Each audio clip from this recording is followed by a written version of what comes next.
The words on First Sergeant Brennan's notepad read like a stranger's life. Dedicated soldier. Quiet professional. Will be missed. He crossed out the last line and tried again, searching for something that sounded genuine about a man he had spent 2 years trying to transfer out of his company. Staff Sergeant Daniel Kwan had been missing for 19 hours. The rain hammered against the headquarters window at Joint Base Lewis McChord, turning the Cascade Mountains into gray shadows in the distance. Somewhere in those mountains, search teams were calling off their efforts. The weather had won. Command had made the decision an hour ago. Presumed dead. The words carried a weight that Brennan should have felt more heavily than he did. Captain Osei stood near the map table, his finger tracing the ravine system where Kwan had last been seen during the navigation training exercise. The drop was nearly 300 feet of loose rock and dense forest. Nobody survived a fall like that, especially not in this weather. The captain's jaw was tight, his eyes fixed on the topographic lines, as if staring hard enough might change what they showed. Before we continue, drop a comment and let us know what state you are watching from. Maybe you have witnessed the kind of loyalty that refuses to give up on someone. Brennan looked down at his notepad again. The memorial service would be in 3 days, assuming they recovered the body. He had never written a eulogy before. Never expected his first would be for someone he had openly questioned during every evaluation cycle. The door opened and Specialist Maya Torres stepped inside, her uniform soaked through despite the rain gear. Her boots left wet prints across the floor. She had been with the search teams, had insisted on staying out longer than her shift required. Now she stood in the doorway, water dripping from her patrol cap, her dark eyes moving from Brennan to the captain and back again. "You called off the search," she said. It was not quite a question. Captain Osei turned from the map. "The weather service is calling for freezing temperatures tonight. The terrain is unstable. We cannot risk more personnel." Torres. She did not move from the doorway. Her hands hung at her sides, fingers curled into fists that she seemed to be working very hard to keep from clenching tighter. He could still be alive. Brennan set down his pen. The fall alone would have killed him. "Specialist. You saw the ravine." "I saw a lot of territory we did not search thoroughly," Torres replied. Her voice stayed level, controlled, but something sharp lived underneath it. "I saw areas where someone with training could find shelter." Staff Sergeant Kwan has that training. Had that training, Brennan corrected. Past tense seemed appropriate now. Torres took 3 steps into the room, her boots squelching. "With respect, First Sergeant, we do not know that. We have not found a body. We have not found evidence of a fatal fall. We found his rucksack caught in branches. Yes, but that only proves he fell part of the way. Not that he fell all the way. Not that he died." Captain Osei moved between them, his command voice gentle but firm. "I understand your concern, Torres. Kwan was a good NCO, but the reality is that even if he survived the initial fall, he is in sub-freezing temperatures with minimal gear. The probability of survival decreases with every hour." "Then why are we standing here instead of searching?" Torres said. The words came faster now, the control slipping. "Why are we writing him off after 19 hours when the survival manual says 3 days minimum before declaring someone non-recoverable in this terrain?" Brennan stood up, his chair scraping against the floor. "Because the survival manual also accounts for weather conditions, available resources, and risk to additional personnel, all of which make continued search operations untenable." Torres turned to face him fully. Her jaw was set in a way that reminded Brennan of why she had washed out of Ranger School on her first attempt. Too stubborn to know when to quit. She repeated that mistake in her second attempt too, kept pushing through a stress fracture until she collapsed during a ruck march. Some people never learned that determination alone was not enough. "Staff Sergeant Kwan would not give up on any of us," Torres said quietly. "If it was you out there, First Sergeant, he would still be searching." The words hung in the room like an accusation. Captain Osei cleared his throat, redirecting the conversation. "Torres, you are dismissed. Get some dry clothes and some rest." "That is an order." She stood motionless for 3 seconds that felt much longer. Then she came to attention, rendered a perfect salute, and executed an about-face that would have impressed a drill sergeant. The door closed behind her with careful precision. Not quite a slam, but close enough to make the point. Brennan sat back down and picked up his pen. She's going to be a problem. She cares about her NCO, Captain Osei said. That is not a character flaw. It is when it clouds judgment. Brennan returned to his notepad, then paused. You know, Quan saved her life once. Back at Fort Benning during their basic training cycle. She fell through ice during a winter field exercise. He pulled her out. I did not know that, the captain said. Quan never mentioned it. Never put himself in for a commendation. Never brought it up. That was his way. Did his job, kept his head down, expected nothing in return. Brennan tapped the pen against the paper. Made him easy to overlook. The captain moved to the window, watching the rain streak down the glass. What will you say at the service? Brennan looked at the words he had written. Dedicated soldier. Quiet professional. The truth was that he did not know what to say about Daniel Quan because he had never really tried to know the man. Quan was competent, yes. Reliable, certainly. But he never fit Brennan's vision of what an infantry NCO should be. Too quiet. Too careful. Too willing to question orders when he thought they put soldiers at unnecessary risk. That last quality had created the rift between them. 8 months ago, Brennan had ordered a training exercise that Quan believed was too dangerous in the conditions. Quan had voiced his concerns through proper channels. Brennan had overruled him. A soldier had been injured. Nothing career-ending, but enough to require medical evacuation and 3 months of recovery. Quan never said I told you so. He never had to. The knowledge lived between them, unspoken but always present. I will say he served with honor, Brennan finally answered. I will say he cared about his soldiers. I will say we were diminished by his loss. All of which was true, technically, but it felt hollow even as he said it. Words chosen for their appropriateness rather than their authenticity. Captain Osei turned from the window. We should notify his family. His parents are in California, correct. San Francisco, Brennan confirmed. He kept their photo in his rucksack. They immigrated from Hong Kong before he was born. Never really understood why he joined the army instead of going to college like they wanted. The captain nodded slowly. That makes this harder. They will have questions we cannot answer. They want to know why we stopped searching. 19 hours earlier, Staff Sergeant Daniel Quan had been laughing. The moment felt important to remember now, wedged as he was between 2 moss-covered boulders in a ravine that smelled like wet earth and rotting pine needles. He had been laughing because Corporal Chun had tripped over his own bootlace for the 3rd time that morning, and Lieutenant Vance had finally lost patience and ordered the entire squad to practice tying their boots like they were in basic training again. Simple moments, the kind that made up most of military life between the chaos. Now Quan focused on keeping his breathing steady despite the cold that had worked its way through his wet uniform and into his bones. His left ankle was swollen inside his boot, possibly broken from the fall. His right shoulder screamed every time he moved, though he could still rotate it, so probably not dislocated. His ribs ached with each breath, but the breaths came clean without the bubbling sensation that would mean punctured lung. He had inventoried his injuries 3 times in the past hour, partly to assess his condition and partly to keep his mind sharp. Altitude and cold could make a person stupid. Stupid got you killed. The fall had not been dramatic. No action movie tumbled down a cliff face. Just one moment of solid ground, and the next moment of nothing as the rain-slick earth gave way beneath his boots. He remembered the sensation of falling through branches, the impacts that probably saved his life by slowing his descent. He remembered the final collision with the boulder that knocked the wind from his lungs and left him staring up at a canopy of trees that blocked most of the gray sky. He had lain there for perhaps 10 minutes before attempting to move.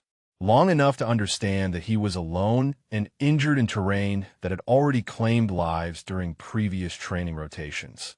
Long enough to accept that getting angry about it would burn energy he needed to conserve. His rucksack was gone. He had felt it tear away during the fall, watched it tumble further down the slope until it disappeared into the dense undergrowth. That rucksack held his bivy sack, his dry clothes, most of his food, and the photo of his parents standing in front of their restaurant in San Francisco.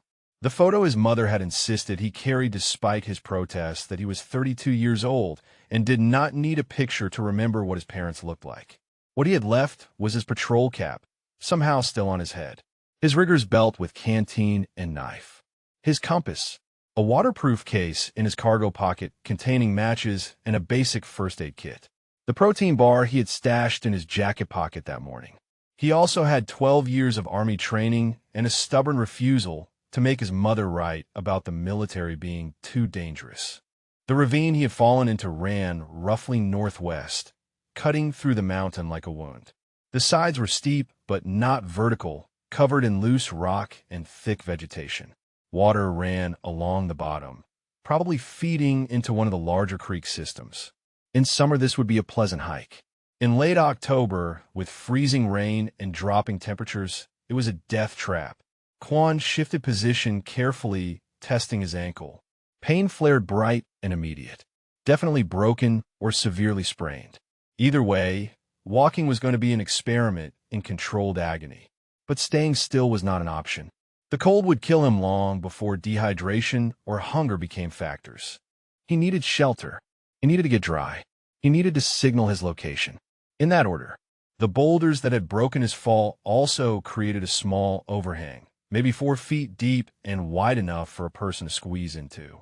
Not ideal, but better than full exposure.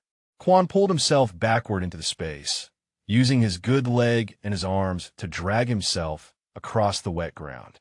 Every movement sent fresh waves of pain through his ankle and ribs, but he kept moving until he was fully under the overhang with solid rock above his head and on 3 sides. Better. Not good, but better. He pulled out the waterproof case and checked its contents. 4 waterproof matches, 1 small roll of medical tape, 2 packets of antibiotic ointment, 3 adhesive bandages that would be useless for anything serious. Not much, but more than nothing. The first aid training from a decade ago came back in his father's voice, incongruously. His father, who had never served in any military, who had built a successful restaurant through careful planning and attention to detail. Plan your work your plan, his father always said when Quan was growing up. It applied to cooking and it applied to survival.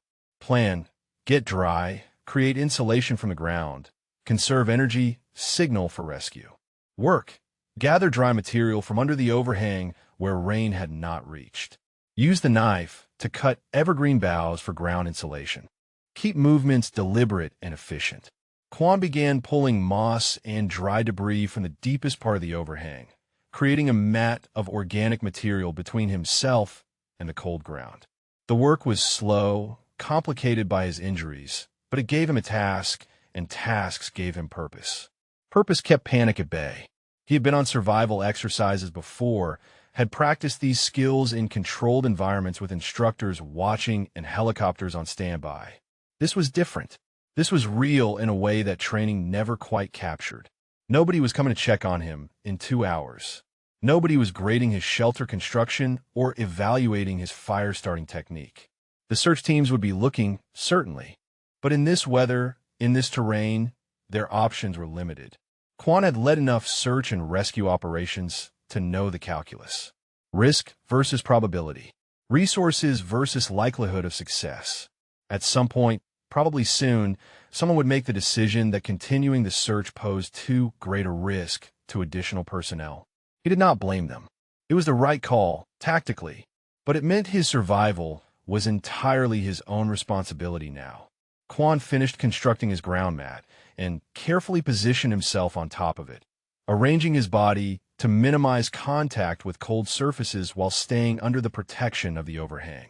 The position was not comfortable, but comfort was not the objective. Not dying was the objective.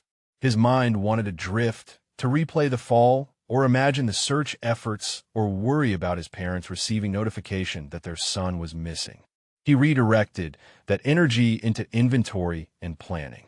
What he had, what he needed, what he could improvise. The protein bar would give him calories, but he needed to ration it. Probably a third tonight, a third tomorrow morning, save the last third for when he really needed it. The canteen was half full. The creek below would provide water, but he would need to boil it or risk dysentery, and starting a fire in this wet environment with only 4 matches was a risk he could not afford yet. He ran through the survival priorities again. Shelter, water, fire, food, signaling. He had minimal shelter. Water was accessible. Fire was possible, but difficult. Food was 1 protein bar. Signaling would have to wait until the weather cleared enough for helicopters to fly, and by then he needed to be visible and have a way to attract attention. The cold was the immediate enemy. His wet uniform was leaching heat from his body with every passing minute. Quan unbuttoned his jacket and wrung out as much water as he could, then did the same with his undershirt. The process left him shivering violently, but wet clothing was worse than damp clothing. He redressed quickly and pulled his knees to his chest, trying to conserve body heat. The shivering was good, actually. It meant his core temperature had not dropped too far. When the shivering stopped, that was when hypothermia became critical. Darkness would come in perhaps 3 hours. The temperature would drop further. Quan needed to make a decision about fire before then, needed to weigh the risk of wasting matches against the risk of spending the night without heat. He closed his eyes and thought about Torres. The thought surprised him, arriving unbidden. But there was logic to it. Torres would not give up easily. She was stubborn in a way that had cost her during Ranger School, but might serve her well now. If anyone on his team would push for continued search efforts, it would be her. Though pushing and succeeding were different things. First Sergeant Brennan would shut down any emotional appeals quickly. The man ran his company by regulations and risk assessments, and both would argue for calling off the search sooner rather than later. Quan allowed himself a brief moment of bitter amusement. Brennan would probably volunteer to write the eulogy, would craft something appropriate and forgettable about a soldier who had served adequately, if not exceptionally. Would mention dedication and professionalism without noting that he had spent 2 years trying to transfer Quan to a different unit. The amusement faded quickly. If he died in this ravine, his parents would never understand why. They would receive a folded flag and condolences from officers who had never met their son. They would ask themselves why Daniel had chosen this life, this risk, instead of the safe path they had wanted for him. He did not have a good answer for that question even now. But he was not dead yet. Cold, injured, alone in a ravine with minimal supplies and fading daylight, yes. But not dead. Maya Torres had never been good at following orders she disagreed with. It was a character flaw, according to her first Ranger School instructor. A liability, according to her second. A strength according to exactly one person, and that person was currently presumed dead in a ravine somewhere in the Cascade Mountains. She sat in her barracks room with the lights off, still wearing her damp uniform, staring at the wall where other soldiers had taped photos and motivational quotes. Her own wall was mostly bare except for a single photograph, creased and faded from being carried through 2 deployments and 3 duty stations. The photo showed a frozen pond at Fort Benning, taken the day after she nearly drowned in it. She had been 19 years old and arrogant in the way that came from growing up in the mountains of Colorado and assuming that made her an expert on winter survival. The ice had looked solid. It had held her weight for perhaps 10 steps before the cracking sound reached her ears, and by then physics had already won the argument. The water had been so cold it felt like being stabbed. She remembered the shock of it driving the air from her lungs, remembered the current pulling her under the ice, remembered the absolute certainty that she was going to die because she had been too stupid to test the ice properly.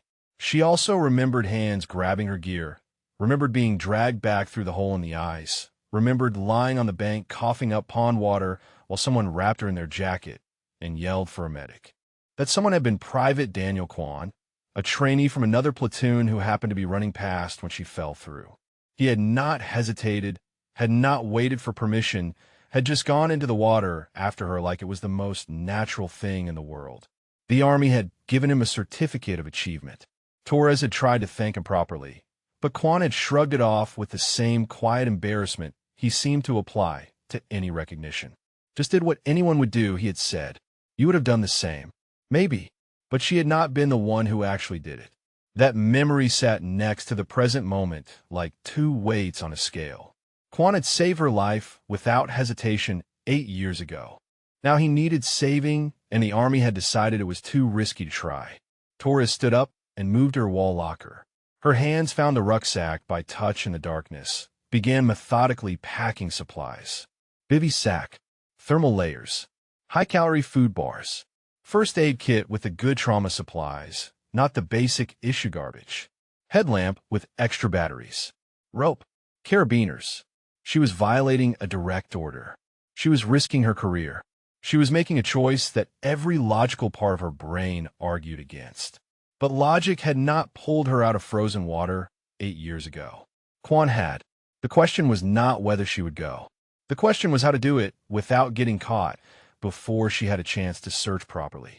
Captain Osei had ordered her to rest. He had not technically ordered her to stay on base, though the implication was clear enough. If she left now, in this weather, to search against orders, she would face disciplinary action at minimum. If she stayed and Quan died because she followed orders instead of following her conscience, she would face something worse than disciplinary action. Torres checked her watch. 2200 hours. Most of the company would be settling in for the night. The CQ desk would have a runner, but the runner would be focused on the main building, not the vehicle lot. If she moved carefully, if she used the weather as cover, she could get to the trail access point before anyone noticed she was gone. She finished packing and pulled on her rain gear. The fabric was still damp from earlier, but it would do. She grabbed her patrol cap, then paused and reached back into her locker for the photo from the wall.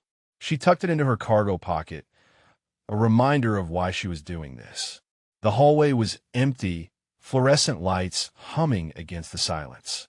Torres moved quickly, but not frantically, just another soldier heading somewhere with purpose. She took the back stairs, avoided the main entrance, slipped out through the side door near the laundry room that nobody used after 2200. The rain hit her immediately, cold and steady. She pulled up her hood and started walking toward the vehicle lot, keeping to the shadows between buildings. Her truck was parked near the back, away from the streetlights. She had chosen that spot months ago for reasons that had nothing to do with sneaking off base and everything to do with preferring darkness to artificial light. The keys were in her pocket. The truck started on the first try, engine loud in the quiet night. Torres backed out carefully, headlights off until she reached the main road. Nobody stopped her. Nobody called out. The gate guard waved her through without question because she was in uniform and had a valid ID and looked like she belonged. Sometimes the easiest way to break rules was to look like you were following them. The drive to the trail access point took 30 minutes on roads that were slick with rain and littered with fallen branches. Torres kept her speed careful, her attention on the conditions. Getting into an accident would help nobody, least of all Quan. She parked at the closed gate that marked the boundary of the training area. Regulations said the area was off-limits after dark, especially in weather like this. Regulations also said a lot of things that assumed everyone valued their career more than they valued keeping promises to people who saved their lives. Torres shouldered her rucksack and started walking. The trail was barely visible in the darkness, marked more by the absence of trees than by any clear path.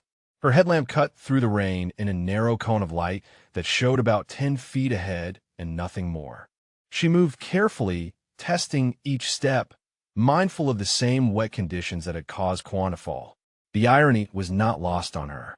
If she fell, if she got injured or lost, then the army would have 2 missing soldiers instead of 1. Captain Osei would be justified in his anger. Brennan would be vindicated in his assessment that emotion made soldiers stupid. But the alternative was going back to her barracks room and sitting in the dark knowing she had not even tried.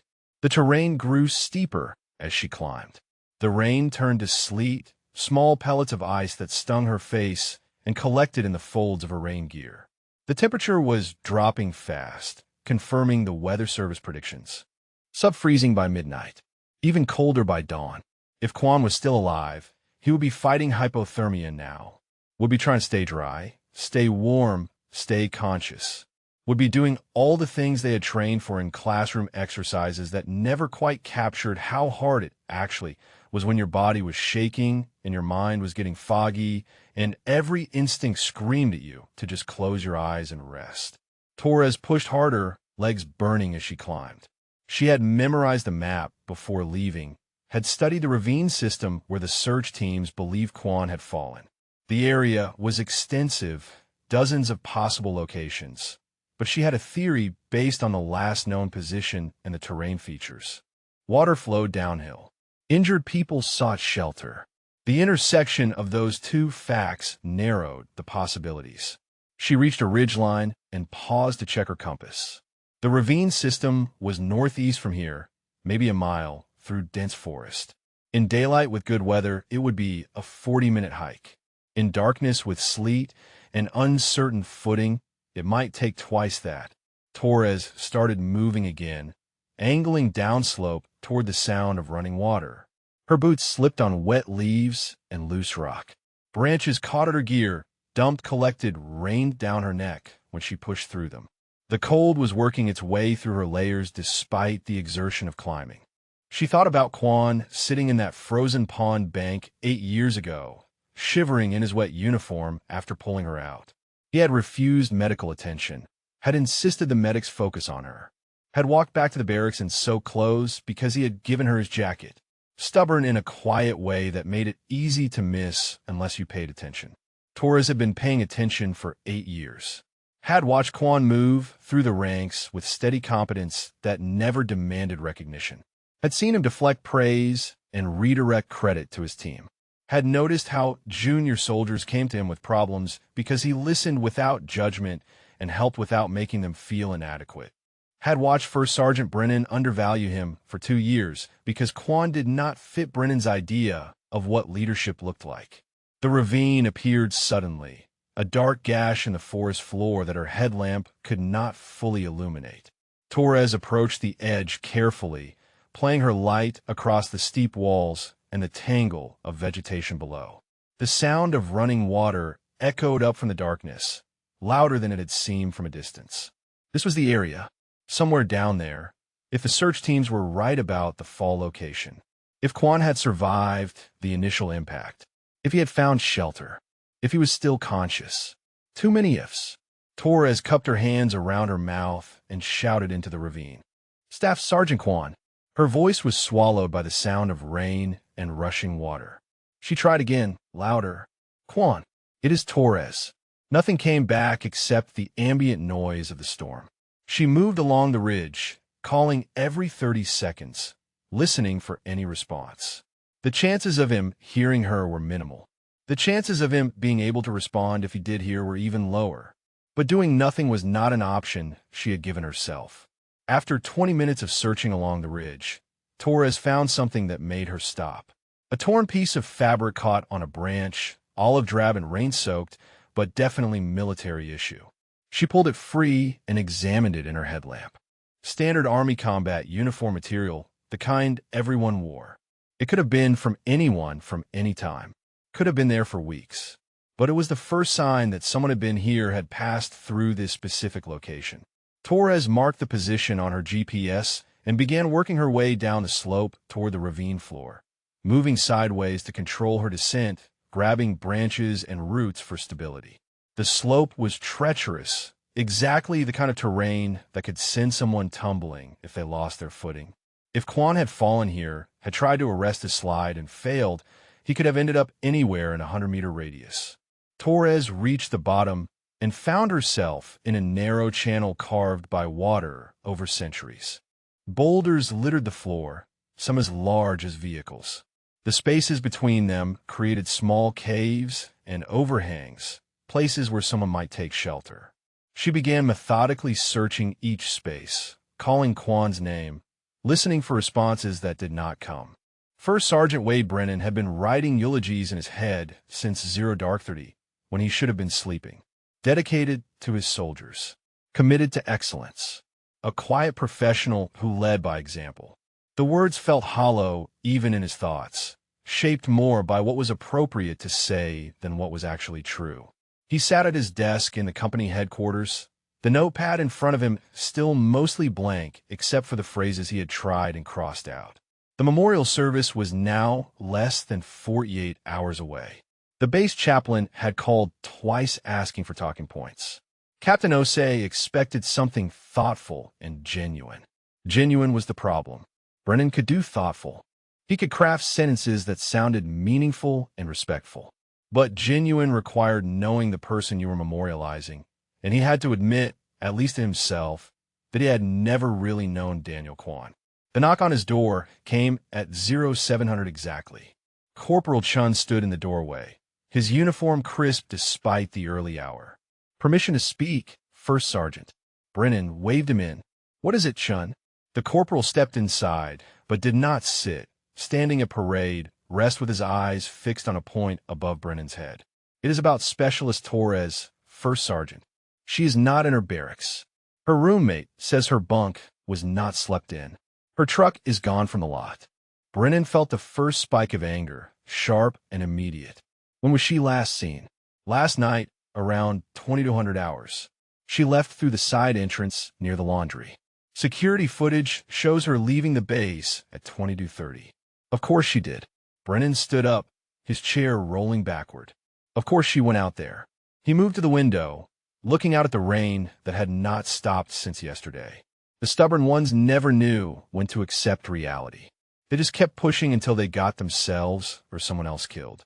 "Should I alert Captain Osei?" Chin asked. Brennan considered it. Protocol said yes. A soldier absent without leave, potentially in danger, definitely in violation of direct orders. The chain of command needed to know immediately. But alerting the captain meant launching another search operation, this time for Torres. It meant pulling resources to find someone who had deliberately put herself in danger. It meant validating her decision to ignore orders by treating her disappearance as an emergency rather than the disciplinary matter it actually was. "Not yet," Brennan said. "Give me 30 minutes.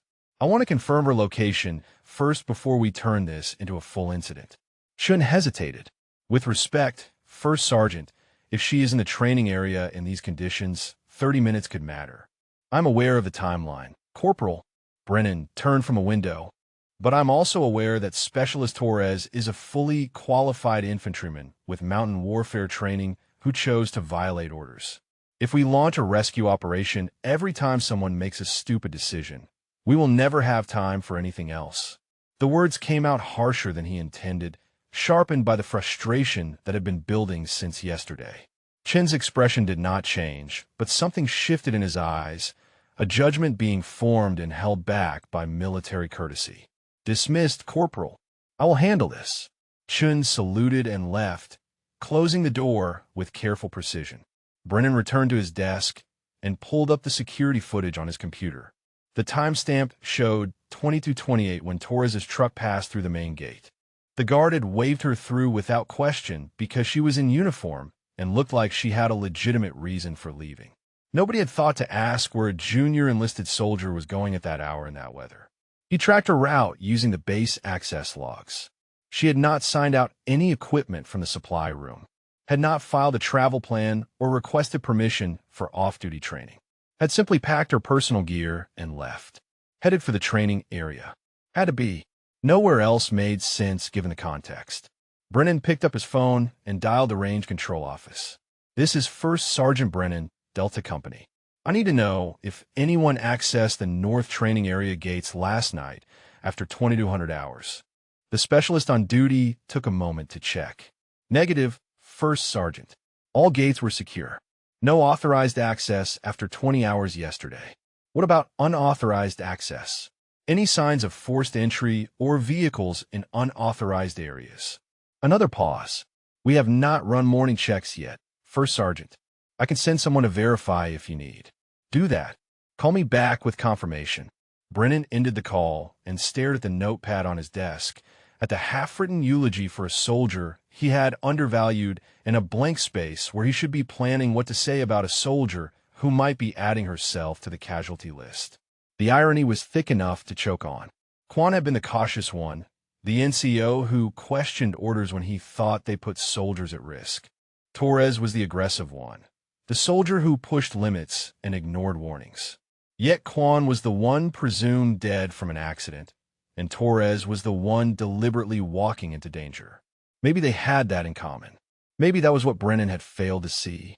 Both of them valued something more than they valued following the path of least resistance. Quan valued soldier safety over career advancement. Torres valued loyalty over self-preservation. Brennan valued order and discipline, and look where that had gotten him. Writing eulogies at 0700 while his soldiers made decisions he could not control. His phone rang. The range control specialist sounded uncertain. First Sergeant, we found a vehicle at the north access point. Civilian truck registered to a Specialist M. Torres. The gate was not breached, but the truck is definitely there. Time of arrival. Based on engine temperature and rain accumulation, probably 10 to 12 hours ago. Brennan closed his eyes. So she had been out there all night, in sub-freezing temperatures, searching for a man the Army had already declared beyond recovery.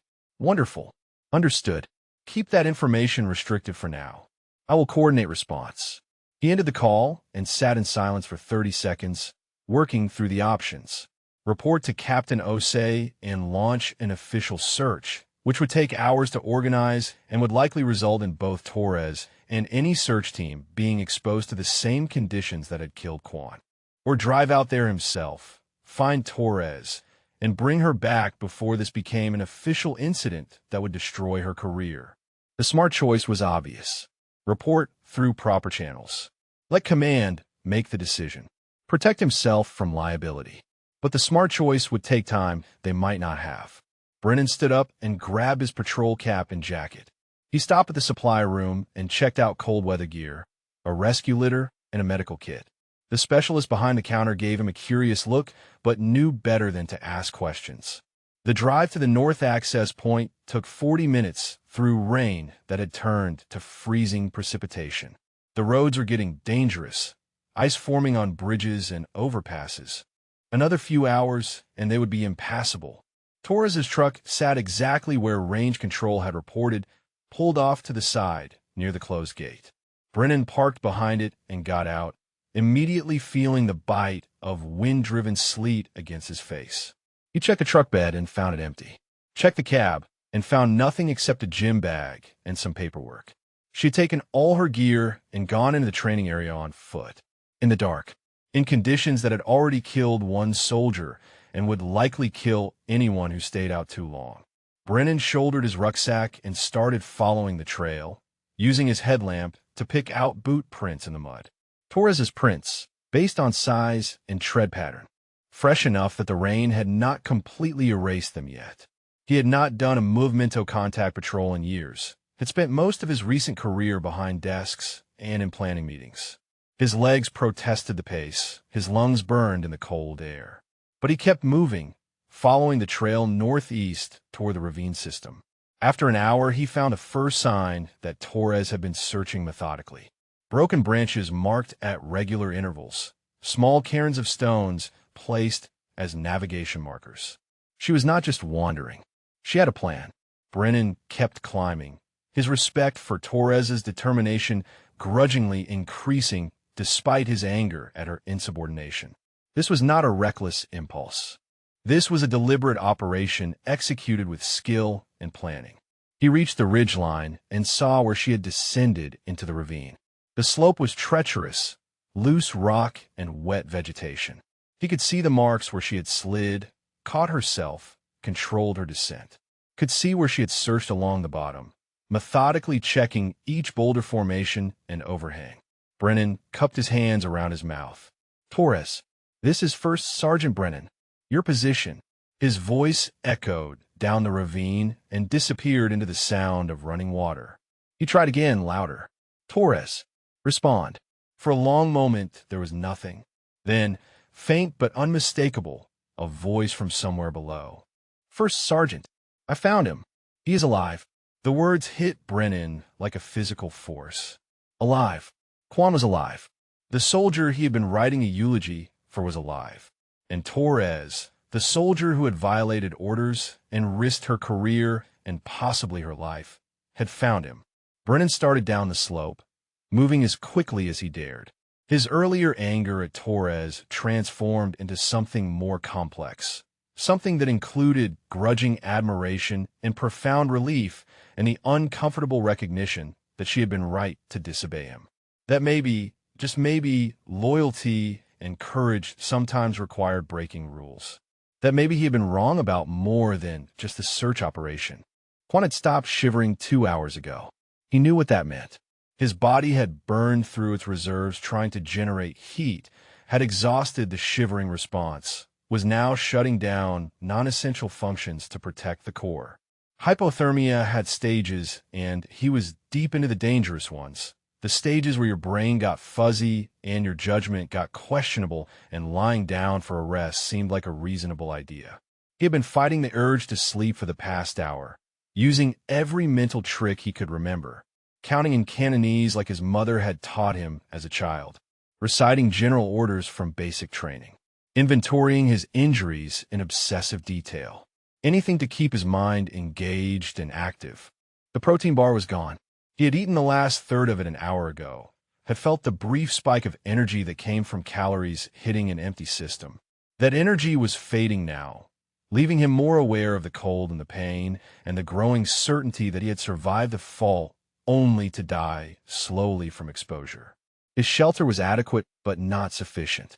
The overhang kept rain off his head, but did nothing about the cold radiating from the rock at his back and seeping up from the ground beneath him. The mat of moss and debris provided minimal insulation. He had tried to improve it throughout the night, but his injured ankle made movement excruciating, and his growing mental fog made complex tasks nearly impossible. The darkness had been absolute until about an hour ago, when the faintest gray light began filtering through the canopy above. Dawn approaching. His second dawn in the ravine. He had survived the night, which was something. Whether he would survive another was a different question. Quan's mind drifted despite his efforts to anchor it. He found himself thinking about his parents' restaurant, the smell of ginger and garlic and soy sauce that had permeated his childhood. His mother in the kitchen moving with practiced efficiency. His father managing the front of house with careful attention to every customer. They had built something solid through decades of work, had created stability and success through sheer determination. They had wanted that same stability for their son. College, professional career, marriage, grandchildren. A predictable path that did not include mountains and combat training and dying alone in a ravine because you slipped on wet ground. He wondered if they would understand when they got the notification, if they would find any meaning in his choice to serve. Or if they would just feel the waste of it, the senselessness of a life ending for no purpose in a place that had nothing to do with protecting anyone. The thought made him angry, which was good. Anger was energy. Anger fought back against the creeping acceptance that wanted him to just close his eyes and let the cold win. He shifted position again, sending fresh spikes of pain through his ankle. The joint had swollen so much that his boot felt like a vice. He should probably cut the boot off to relieve pressure, but that would expose his foot to the cold, and he was not sure he could get the boot back on if he needed to move. Always a calculation. Always weighing bad options against worse options. A sound cut through the ambient noise of water and wind. Distant, almost lost in the morning air. A voice calling something he could not make out. Quan went still, listening. His ears were working better than his brain right now, sharper somehow in the way senses compensated when the mind started to fail. He heard it again, clearer this time. Someone calling a name. His name. He tried to respond, but his voice came out as a croak, barely audible even to himself. His throat was raw from the cold air, his vocal cords not cooperating. He swallowed, tried again. Here. The word was stronger, but still not loud enough to carry. The voice called again, closer now. Quan recognized it this time. Torres. Somehow, impossibly, Torres was in the ravine calling for him. He pulled himself forward out of the overhang, ignoring the pain from his ankle and ribs. Used his arms to drag himself toward the sound, moving with desperate urgency, because his addled brain insisted that if he did not reach her now, she would disappear like a hallucination. Torres. His voice was stronger now, powered by adrenaline and hope and the fierce will to survive that had kept him alive through the night. Torres here. He heard the change in her movement, heard her running toward his voice. Then she was there, appearing around a boulder formation with her headlamp cutting through the gray dawn light, and Quan had never been so grateful to see another human being in his entire life. She dropped to her knees beside him, her hands already moving to check his condition with practiced efficiency. Her face was drawn with exhaustion and cold, her uniform soaked, but her eyes were sharp and focused. "Staff Sergeant, can you tell me where you're injured?" "Ankle. Left." Quan's words came in fragments, his brain struggling to organize sentences. "Ribs. Shoulder maybe. Cold. So cold." Torres was already pulling off her rucksack, extracting the bivy sack and thermal blanket. "I know. I'm going to get you warm. Stay with me, Staff Sergeant. Stay awake." She wrapped the thermal blanket around his shoulders and helped him lean back against the boulder, getting him stable before she addressed the other injuries. Her movements were quick but gentle, the kind of efficiency that came from actual medical training rather than just the basic combat lifesaver course everyone took. "How long?" Quan managed. "How long out here?" "You have been missing for 31 hours. Torres pulled out chemical heat packs and activated them, placing them against his core and in his armpits. "The search was called off yesterday afternoon. They think you're dead." "Not dead." The absurdity of having to clarify that almost made him laugh. "Wrote Eulogy yet?" "First Sergeant Brennan was working on it when I left." Torres met his eyes, and something passed between them that did not need words. "You saved my life once, Staff Sergeant. I was not about to let you die in a ravine when I could do something about it." The memory of the frozen pond came back, crystallized by the parallel situation. "You came alone. I came alone." Her jaw set in that stubborn way he remembered from Ranger School. "Against orders. Probably getting court-martialed when we get back. But you are alive, so I will take that trade." Quan felt warmth spreading from the heat packs, felt his mind clearing slightly as his core temperature began to stabilize. Torres had saved his life, had risked her career and possibly her life to search for him when everyone else had given up. The weight of that gesture, the loyalty it represented, was almost overwhelming. "Thank you," he said quietly. The words were insufficient, but they were all he had. Torres was checking his ankle now, her face grim as she assessed the swelling. "This is bad. Definitely broken. We need to get you to medical, but I cannot carry you out alone. The terrain is too rough." "How far to base?" "About 3 miles through mountain terrain." Torres looked up at the ravine walls, calculating. "I can get help, but that means leaving you here while I go back. Or we can wait for First Sergeant Brennan." Quan's foggy brain struggled with that statement. "Brennan is here. He followed me. Should be arriving any minute based on the timeline." Torres allowed herself a small smile. He is not happy about the situation, but he came anyway. As if summoned by the mention of his name, a voice echoed down from the ridgeline above. "Torres, this is First Sergeant Brennan. Your position." Torres cupped her hand around her mouth. "Down here, First Sergeant. I have Staff Sergeant Quan. He is alive and stable." There was a pause, then the sound of someone descending the slope with more speed than caution. Brennan appeared a minute later, breathing hard from exertion, his uniform mud-streaked from the climb down. He stopped short when he saw Quan, his expression cycling through surprise, relief, and something that might have been embarrassment. "Staff Sergeant." Brennan's voice was gruff, professional. "Good to see you are not dead." "Good to not be dead, First Sergeant." Quan managed a weak smile. "Sorry about the eulogy." Brennan actually laughed, short and sharp. It was terrible anyway. He moved closer, dropping his own rucksack and pulling out additional medical supplies. "What is his status, Torres?" "Possible broken left ankle, suspected cracked ribs, mild hypothermia, exposure for approximately 30 hours. Torres rattled off the assessment. "Core temp is rising with heat packs. He is coherent and responsive. Needs immediate medical evacuation, but stable for transport." Brennan pulled out a satellite phone. "I will call for medevac. Weather is clearing enough for helicopter operations." He paused, looking between Torres and Quan. "You did good work finding him, specialist. We will discuss the insubordination later, but right now, I am just grateful you were stupid enough to come out here." Torres came to attention despite kneeling in the mud. "Thank you, First Sergeant." Brennan made the call, his voice taking on the clipped tone of official communication. This is Delta Company First Sergeant Brennan requesting immediate medical evacuation from Training Area North. Grid coordinates to follow. 1 casualty, priority moderate, broken ankle and exposure injuries. 2nd personnel on scene providing aid.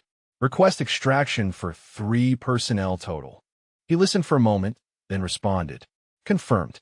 Patient is Staff Sergeant Daniel Kwan, previously reported as presumed deceased. Very much alive. Send a bird. Kwan closed his eyes, letting the thermal blanket and the presence of other humans and the knowledge of incoming rescue wash over him. He had survived. Against odds and weather and his own body's attempts to shut down, he had survived. And Torres had found him because she refused to accept that he was gone. Because loyalty meant more to her than orders. Because 8 years ago he had pulled her out of frozen water and she had never forgotten. The helicopter took 45 minutes to arrive. Torres spent that time working methodically through the treatment protocol she had learned during her advanced medical training, the certification she had earned on her own time because the Army only required basic combat lifesaver for her position. She monitored Kwan's core temperature, checked his pupils for signs of brain injury from the fall, assessed his circulation despite the swelling in his ankle. Brennan spent it on the satellite phone, making calls that grew progressively more tense. Torres could hear fragments of the conversations. Captain Osei wanted answers. The battalion commander wanted explanations. Someone in the operations center wanted to know how a soldier declared presumed dead was suddenly alive and waiting for medevac. The easy answer was that they had been wrong about the presumption. The harder answer involved admitting that maybe they had given up too quickly. Kwan drifted in and out of alertness. The heat packs and thermal blanket had stabilized his temperature, but exhaustion and pain were catching up now that rescue was confirmed. Torres kept him talking when he was awake, asking questions that required more than yes or no answers. Tell me about your parents' restaurant, she said at one point. Kwan's eyes focused on her, recognition and memory competing with fatigue. Golden Phoenix, in the Sunset District.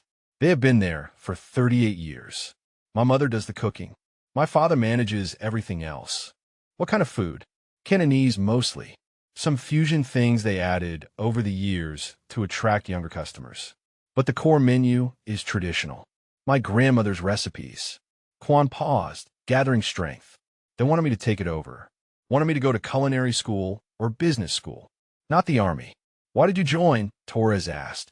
She knew the answer from 8 years of casual conversations, but she needed him to keep talking, needed him to stay engaged. Wanted to prove I belonged somewhere.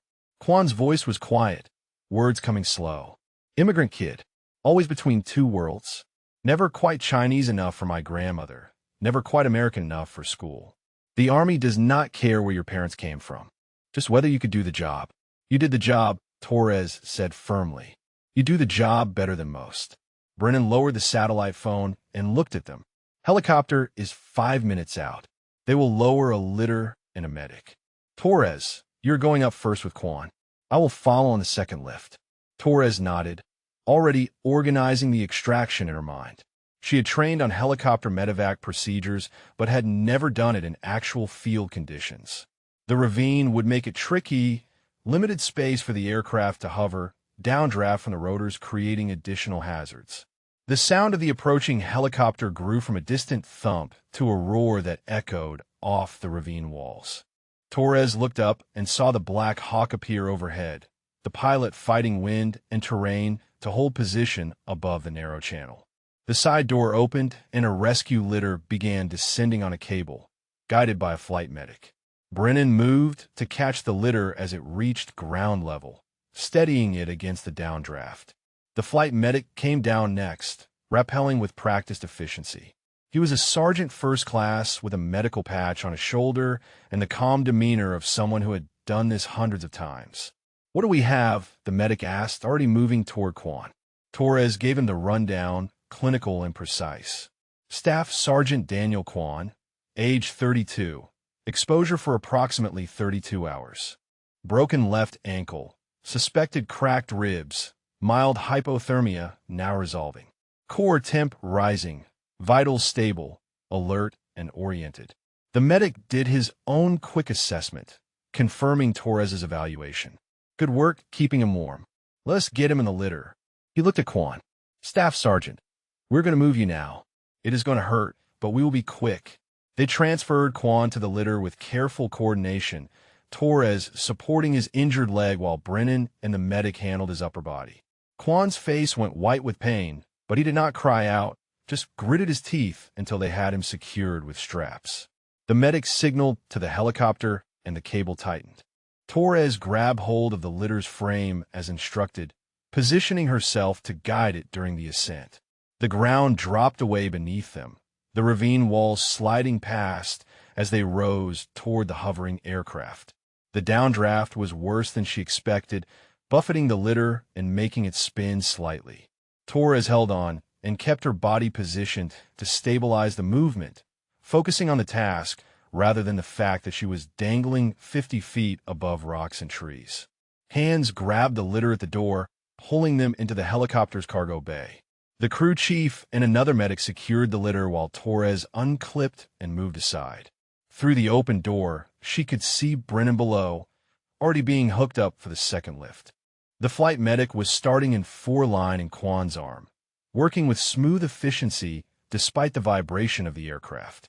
Torres strapped into a seat along the wall and watched him work, watched Quan's face relax slightly as pain medication hit his system. The crew chief brought Brennan aboard and signaled the pilot. The helicopter banked and accelerated, leaving the ravine behind and heading for base. The flight would take maybe 20 minutes. 20 minutes, and Quan would be in a proper medical facility instead of dying slowly from exposure. 20 minutes, and Torres would have to face whatever consequences came from her decision to violate orders. She looked at Brennan across the cargo bay. His face was unreadable, professional mask firmly in place. He caught her looking and held her gaze for a moment, then gave a single slight nod. Not approval exactly. Maybe acknowledgement. Maybe respect. The flight medic leaned close to be heard over the engine noise. You the one who found him? Torres nodded. How did you know where to look? I knew him, she said simply. Knew he would look for shelter near water. Knew he would try to make himself visible once daylight came. Knew he was too stubborn to die before someone found him. The medic smiled slightly. You know him pretty well then. He saved my life 8 years ago. Torres looked at Quan, who had his eyes closed but was clearly still awake. I owed him the same effort. Sounds like more than just owing someone, the medic observed. Torres did not respond to that. The nature of her loyalty to Quan was complicated, built on years of watching him be undervalued and overlooked while being one of the best NCOs in the company. Built on gratitude and respect and the recognition of someone who shared her tendency to value people over regulations. The base appeared ahead, the landing pad already prepared with medical personnel waiting. The helicopter touched down with barely a bump, and the crew immediately began transferring Quan to a wheeled gurney. The base medical team took over, rapid questions and efficient movement as they whisked him toward the emergency room. Torres and Brennan climbed out and stood on the tarmac as the helicopter lifted off for its next mission. The sudden silence after the engine noise felt strange, disorienting. Captain Osei was striding toward them across the pad, his expression mixing relief and anger in equal measure. Specialist Torres. First Sergeant. My office. Now. They fell in behind him, neither speaking as they walked across the base. Other soldiers stared as they passed, word having clearly spread about the impossible rescue. Torres ignored the attention, focused on keeping her military bearing despite the exhaustion pulling at her muscles. Captain Osei's office was small and utilitarian, dominated by a desk covered in paperwork and a map of the training areas. He closed the door and turned to face them, arms crossed over his chest. Explain, he said. Just explain to me how we went from writing a eulogy to medevacing a live soldier in less than 12 hours. Brennan spoke first. Specialist Torres disobeyed direct orders to rest and instead conducted an unauthorized solo search operation in the training area. She located Staff Sergeant Quan alive in a ravine approximately 3 miles northeast of the north access point. I followed her trail this morning and arrived as she was providing medical aid. We called for immediate medevac and executed successful extraction. Captain Osei looked at Torres. Is that accurate, Specialist? Yes, sir. You disobeyed my direct order. Yes, sir. You put yourself at significant risk. Yes, sir. You violated multiple safety protocols and procedures. Yes, sir. Torres kept her eyes forward, her voice level. And I found Staff Sergeant Quan alive and brought him home. The captain's jaw worked for a moment. His anger was real, but competing with the undeniable fact that Torres had succeeded where the official search had failed. That she had been right when command had been wrong. You understand there will be consequences, he finally said. I understand, sir. You understand I should bring you up on charges for this. I understand, sir. Torres allowed herself to meet his eyes. I will make the same choice again, sir. Brennan cleared his throat. Sir, if I may. Specialist Torres demonstrated exceptional initiative, navigation skills, and medical competence during this operation. While her methods were unorthodox, the results speak for themselves. Staff Sergeant Quan is alive because of her actions. The captain looked between them, weighing options. Finally, he sighed. You're both dismissed. Get cleaned up, get some rest. We will address the administrative aspects later. Right now, I need to go explain to Battalion why our casualty count just decreased by 1. They saluted and left, walking back across the base in silence. When they reached the point where their paths diverged, Brennan stopped. Torres. She turned. First Sergeant. What you did was reckless and insubordinate. His voice was stern, but something else lived underneath it. It was also the bravest thing I have seen in 20 years of service. You honored what it means to be a soldier. To never leave anyone behind. Torres felt something tight in her chest loosen slightly. Thank you, First Sergeant. Brennan nodded once and walked away, leaving Torres standing alone in the gray morning light, exhausted and cold and facing possible disciplinary action. But Quan was alive. Everything else was just details. Quan woke to fluorescent lights and the antiseptic smell of a military hospital. His left leg was elevated and wrapped in a cast from ankle to mid-calf. His ribs were tightly bound, and 4-line fed into his arm, delivering fluids and probably pain medication based on the pleasant fog at the edges of his awareness. Every part of his body ached in different ways, but he was warm and dry and alive. The clock on the wall said 14:30 hours, afternoon of the same day as the rescue, assuming he had not lost more time than he thought. The window showed gray sky and rain, the weather that had nearly killed him still present, but no longer a threat. A nurse appeared in the doorway, noticed him awake, and smiled. Welcome back, Staff Sergeant. How are you feeling? Like I fell down a mountain, Quan said. His voice was rough but functional. Which I did. That you did. The nurse moved to check his vitals, professional and efficient. You were very lucky. The doctor said another few hours in those conditions, and we would be having a very different conversation. She adjusted his 4. Your core temperature was borderline critical when you arrived. The hypothermia could have caused permanent damage. But it did not. You were young and fit, and apparently very stubborn. She made notes on a tablet. The ankle is fractured in 2 places. You will need surgery tomorrow to set it properly. The ribs are cracked, but will heal on their own. Everything else is bruising and exposure damage that time will fix. Quan processed this information through the medication haze. How long until I'm back to duty? The nurse gave him a look that suggested she had heard this question from too many soldiers. Months, Staff Sergeant. You're looking at surgery, recovery, physical therapy. 6 months minimum before you are cleared for full duty. Probably longer. 6 months felt like an eternity, but it was better than the alternative of never. Quan shifted slightly, testing his range of motion. Has anyone been by to visit? Have your company try to come see you. We're only allowing immediate family and command right now. Your parents are on their way from San Francisco. Should arrive tonight. His parents. Quan closed his eyes briefly. They will be terrified, angry, relieved, disappointed. All the emotions at once in that way his mother had of feeling everything intensely while his father processed quietly. They would want answers he was not sure he could give. There is a specialist, Torres, who has called 6 times asking about your condition, the nurse added. I told her you were stable, but she seems very concerned. She saved my life, Quan said quietly. She can visit when regulations allow it. I will let her know. The nurse finished her notes. The company commander wants to speak with you when you are up for it. No rush, but he said to inform him when you were awake and coherent. Send him in. Might as well get the official conversations over with. The nurse left and returned 10 minutes later with Captain Osei. The captain looked tired, his uniform showing the strain of the past 2 days. He pulled a chair close to the bed and sat down heavily.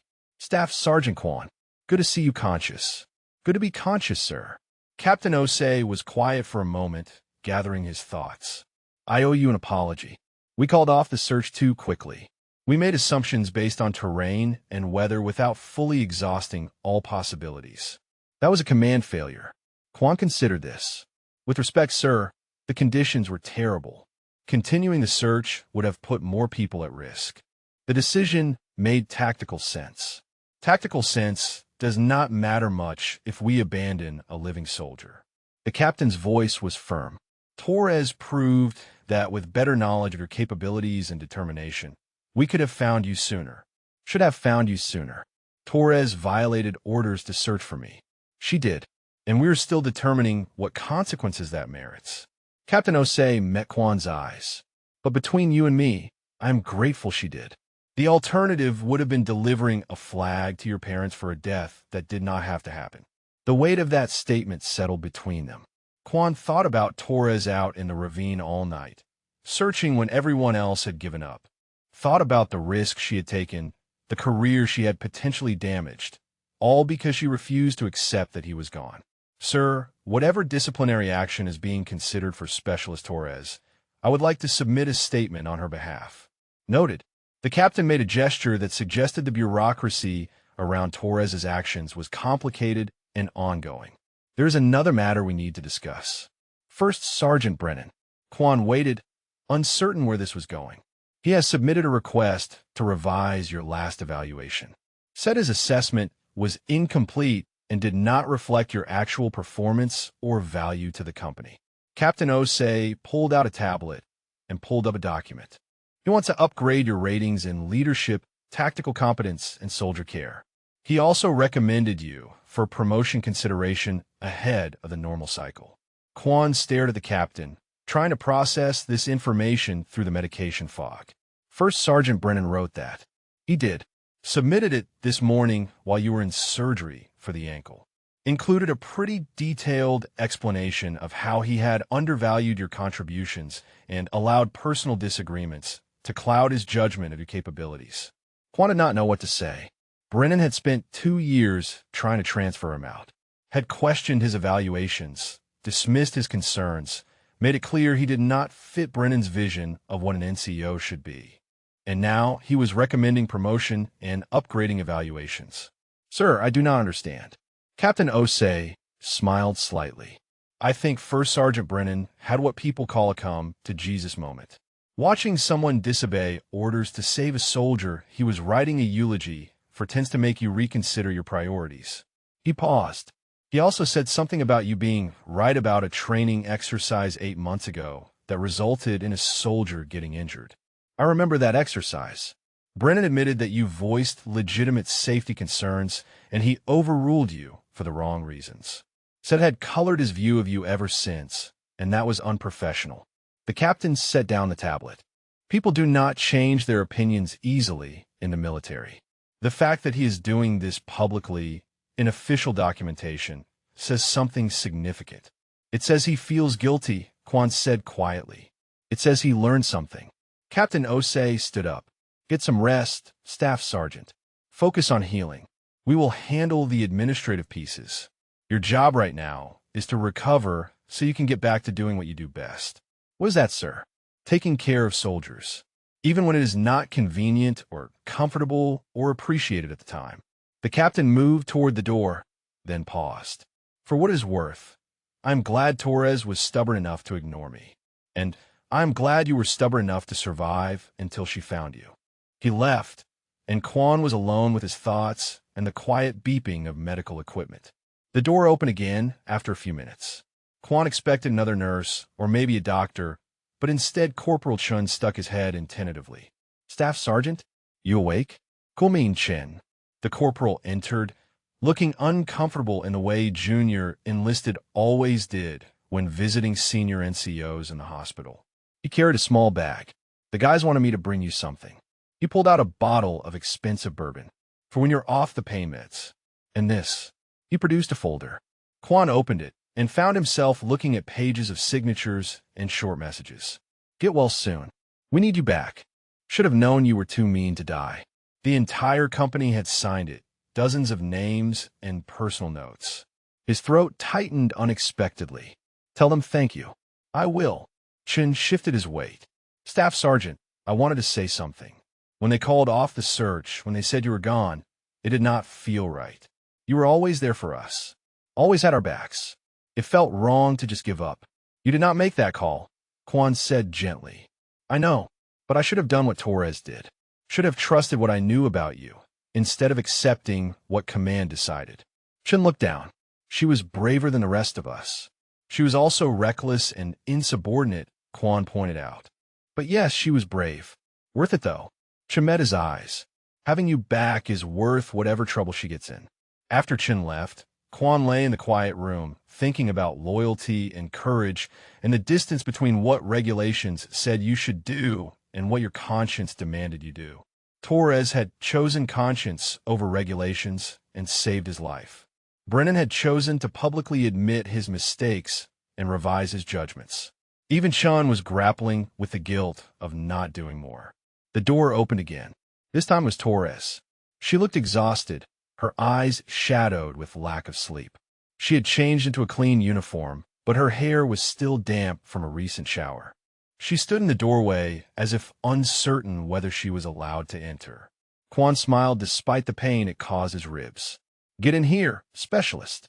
Torres entered and moved to the side of the bed, her military bearing slipping slightly as relief crossed her face. "You look terrible, Staff Sergeant. You should see the other guy." Quan gestured at the chair. "Sit down before you fall down. When did you last sleep?" "I will sleep when I know you are actually going to be okay." Torres sat but perched on the edge of the chair, ready to spring up if needed. "The doctors said the surgery went well. Said you should make a full recovery. That is what they tell me." Quan studied her face. "You went into that ravine alone. In the middle of the night. And whether that could have killed you." "Yes." "You violated direct orders." "Yes." "You risked your career." "Yes." Torres's jaw set stubbornly. "And I would do it again. You saved my life 8 years ago without hesitation. I was not going to let you die when I could search for you." The words hung between them, simple and profound. Quan reached out and Torres took his hand, her grip firm and warm. "Thank you," he said quietly, "for not giving up on me." "Never," she replied.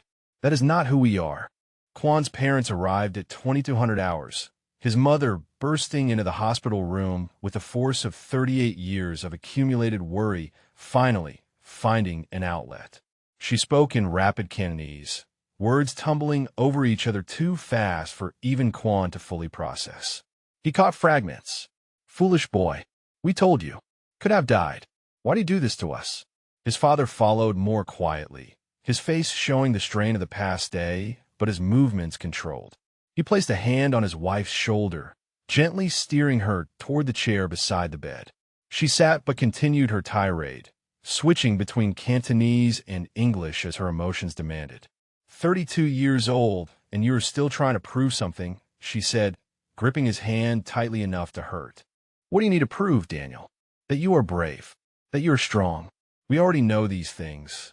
We do not need you to fall down mountains to show us." "Ma." Quan's voice was gentle. "I did not fall on purpose. It was an accident during training." "Training for what?" His mother's eyes were red from crying.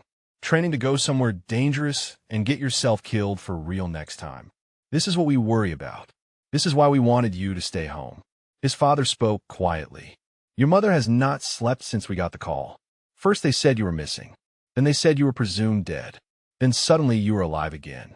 This is very hard for a mother's heart." "I know. I am sorry." Quan looked between them, These two people who had built a life in a new country through sheer determination, who had wanted their son to have stability and safety, who had never understood why he chose a path that offered neither. I did not mean to worry you, but you did worry us. You always worry us. His mother wiped her eyes. When you joined the army, we thought it would be temporary. A few years, and then you would come home, open a restaurant or go to school or do something safe. But 12 years, Daniel. 12 years of us worrying every time the phone rings. His father pulled up another chair. Tell us what happened. From the beginning. Quan walked him through it. The training exercise. The fall. The night in the ravine fighting hypothermia. Torres's search. The rescue.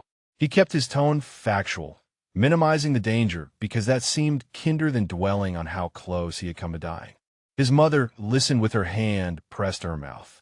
His father's expression grew more grim with each detail. And this woman who found you, his mother said when he finished. This Torres, she disobeyed orders to search for you. Yes. She risked her career. Yes. Why would she do this? Quan hesitated, considering how to explain the bond between soldiers to parents who had never served. Because I saved her life once. Because we take care of each other. Because in the military, you do not leave people behind. His mother's eyes narrowed in that way that meant she was seeing past his words to the truth underneath. You care for this woman. She is a good soldier. A good friend. That is not what I asked. Quan felt heat rise in his face despite the pain medication. Ma, it is not like that. Torres and I are colleagues. We respect each other. Respect does not make someone walk into a mountain in the middle of the night. His mother's voice softened slightly. Love makes someone do that. Or loyalty that is close to love. His father made a small sound that might have been agreement. This Torres, she is in trouble now for disobeying orders. They're still deciding what action to take. And you will speak for her. His father said it as a statement rather than a question. Yes, I owe her my life. His mother squeezed his hand again, gentler this time. We owe her your life. When she is allowed visitors, I would like to thank her myself. The conversation shifted then, moving into the safer territory of his recovery timeline and what would happen next. Surgery had gone well. Physical therapy would start in a few days. Eventually, he would transfer to a medical hold status until cleared for duty. His mother wanted him to come home to San Francisco during recovery. His father suggested maybe it was time to consider other options, safer career paths. Quan listened and deflected and avoided making promises he knew he would not keep. They stayed until nearly midnight when the nurses finally insisted visiting hours were over. His mother kissed his forehead and made him promise to call every day. His father gripped his shoulder with wordless intensity that conveyed more than sentences could. When they were gone, Quan lay in the darkness thinking about duty and family and the impossible task of honoring both. His parents had sacrificed everything to build a new life in America. They had worked brutal hours in the restaurant, had saved every penny, had invested everything in their son's future. And that son had chosen the military instead of the path they envisioned. He understood their disappointment, even if he could not change his choices. The door opened quietly, and Brennan stepped inside, moving with the careful silence of someone checking on soldiers after lights out. He stopped when he saw Quan was awake. Did not mean to disturb you, Staff Sergeant. You are not disturbing me, First Sergeant. Cannot sleep anyway. Brennan moved closer, his face shadowed in the dim light from the hallway. Saw your parents leaving. They looked upset. They are worried. They do not understand why I serve. Do you understand why you serve? It was an honest question, not a challenge. Quan considered it. Because I wanted to belong somewhere. Because I wanted to prove I was more than just the immigrant kid trying to fit in. Because I wanted to be part of something bigger than myself. And did you find that? Belonging.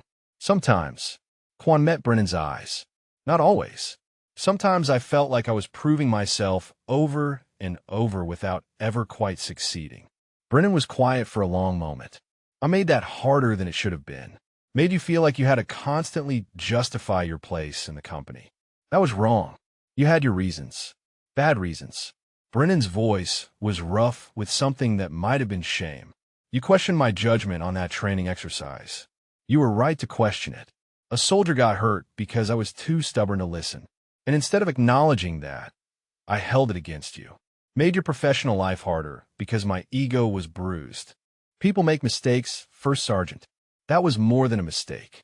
That was 2 years of letting personal feelings interfere with my duty as your senior NCO. Brennan crossed his arms. I wrote a eulogy for you. Sat at my desk, trying to find something genuine to say about a soldier I had spent 2 years undervaluing. And all I could think about was what a waste it would be. Not just your death, but the fact that I never really saw who you were until it was too late. But it was not too late, Quan said quietly. No, Torres made sure of that. Brennan's expression shifted. She saw what I missed, saw that you were worth risking everything for. And she was right. The words carried weight, an acknowledgement that went beyond professional courtesy into something more personal. Quan felt the knot of tension he had carried for 2 years begin to loosen slightly. The revised evaluation, Quan said. The promotion recommendation. You did not have to do that. Yes, I did. Brennan's voice was firm. I had to correct the record. Had to make sure everyone knew that my previous assessments were flawed. You are an excellent NCO, Quan. You care about your soldiers, you think tactically, and you have the moral courage to speak up when something is wrong. Those are qualities we should be promoting, not punishing. Thank you, First Sergeant. Brennan nodded once, then straightened. Get some rest. We will need you back when you are healed. The company runs better when you are part of it. He left as quietly as he had entered, and Quan was alone again with his thoughts. The next morning brought more visitors. Soldiers from his platoon stopping by between duties, bringing magazines and snacks and stories from the company. Lieutenant Vance came by looking sheepish, admitting he had relied on Quan's quiet guidance more than he had realized. The chaplain visited, offering spiritual support that Quan politely declined, but appreciated nonetheless. Torres came by during the afternoon, this time officially allowed as visiting hours expanded. She brought a deck of cards, and they played gin rummy while she caught him up on company gossip. Captain Osei had held a formation to address what happened, had used it as a teaching moment about loyalty and courage and the difference between following orders blindly and understanding the spirit of what those orders were meant to protect. Brennan spoke at the formation too, Torres said, discarding a 7 of hearts. Told the whole company that he had been wrong about you, that he had let personal conflict cloud his professional judgment, that everyone should learn from his mistake. That must have been hard for him to say publicly. Torres smiled slightly. He looked like he was chewing glass, but he said it anyway. I think he meant it. They played in comfortable silence for a while, the cards snapping against the bedside table. Finally, Torres set down her hand. Captain Osei made his decision about my disciplinary action. Quan looked up. And letter of reprimand in my permanent file. No reduction in rank, no loss of pay. He said my actions were insubordinate, but the results made it impossible to punish more severely. Torres's expression was complicated. He also said privately that he wished more soldiers had my initiative, but that I should learn to work within the system instead of around it. That seems fair. It is more than fair. I violated direct orders. Could have been court-martialed. Torres met his eyes. Your statement helped. Captain Osei said you wrote 3 pages about my skills and judgment and loyalty. Said no NCO had ever advocated that strongly for one of their soldiers. You saved my life. The least I could do was help protect your career. Torres reached across the space between them and took his hand again. We are even now. No more life debts between us. Quan smiled. Does that mean you will stop doing reckless things? Only if you stop falling down mountains. Fair enough. 3 weeks after the rescue, Quan was cleared to attend the company formation from a wheelchair. The morning was cold but clear, the first truly sunny day after weeks of rain. The entire company stood in formation on the parade field, over 200 soldiers in precise ranks. Quan sat to the side with Torres standing beside him, her hand resting lightly on his shoulder. Captain Osei stood at the front with First Sergeant Brennan beside him. The battalion commander, Lieutenant Colonel Price, had come for the occasion. This was unusual enough that the soldiers knew something significant was happening. Company, attention. Brennan's voice carried across the field.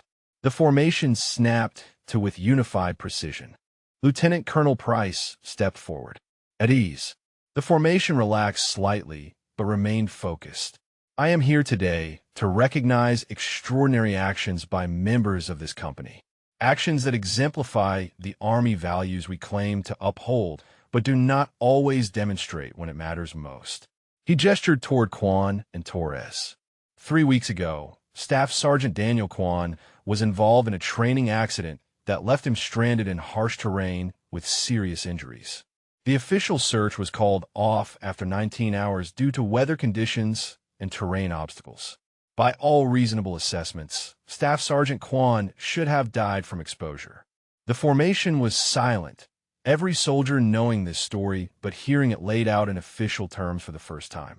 He did not die because Specialist Maya Torres refused to accept that assessment. Lieutenant Colonel Price's voice was firm.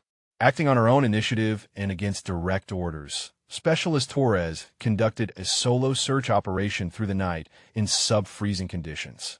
She located Staff Sergeant Quan after he had been exposed for more than 30 hours, provided immediate medical aid, and called for evacuation that saved his life. The colonel paused.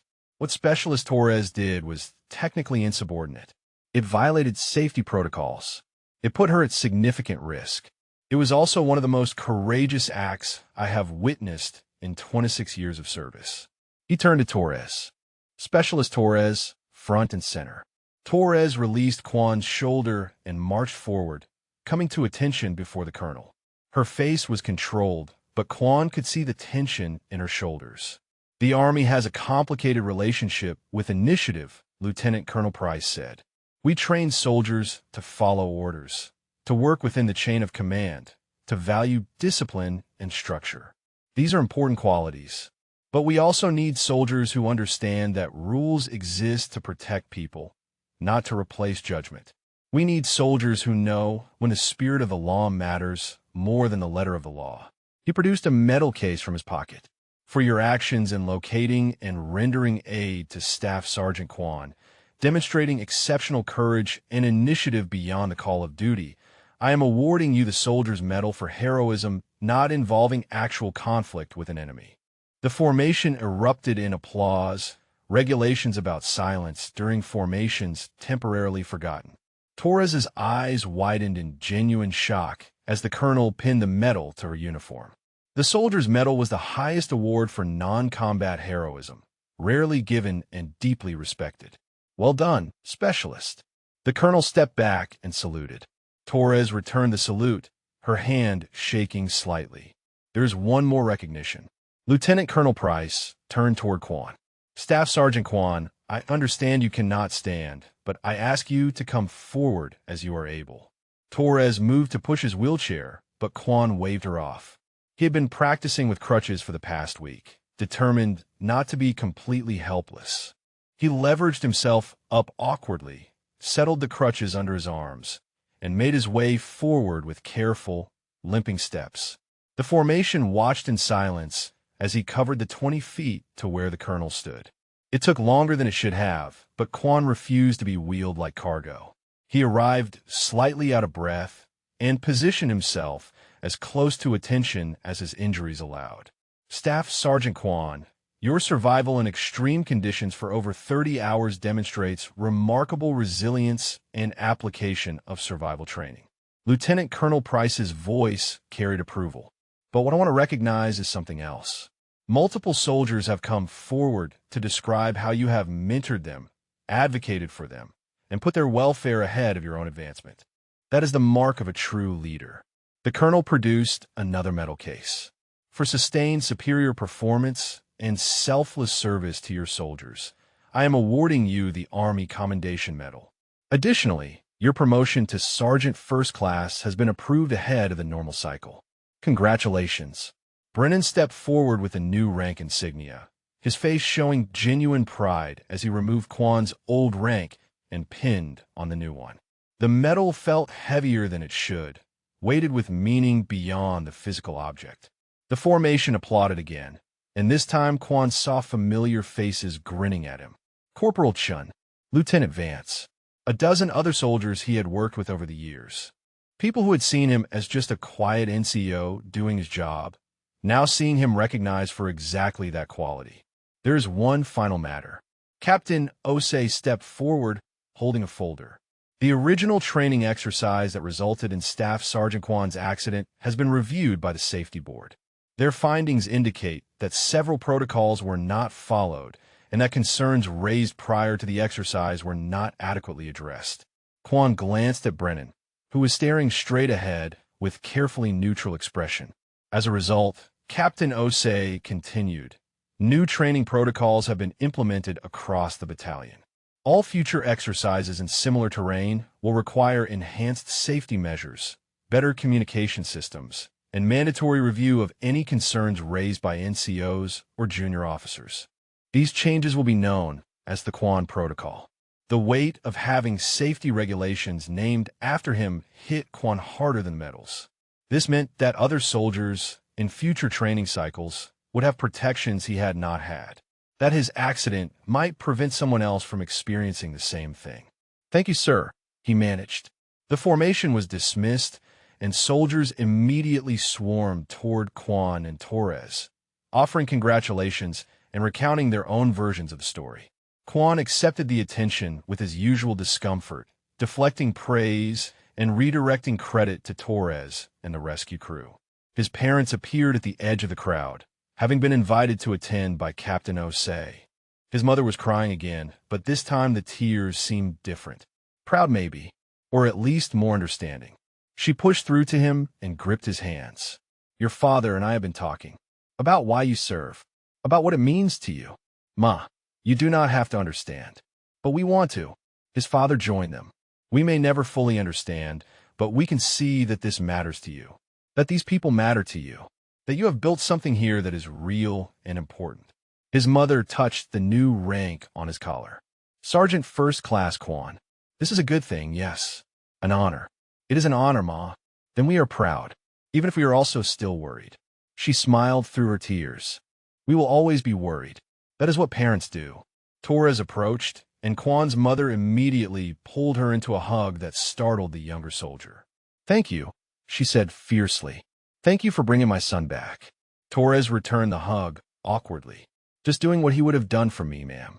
His mother pulled back and studied Torres's face with the intense scrutiny only mothers could achieve.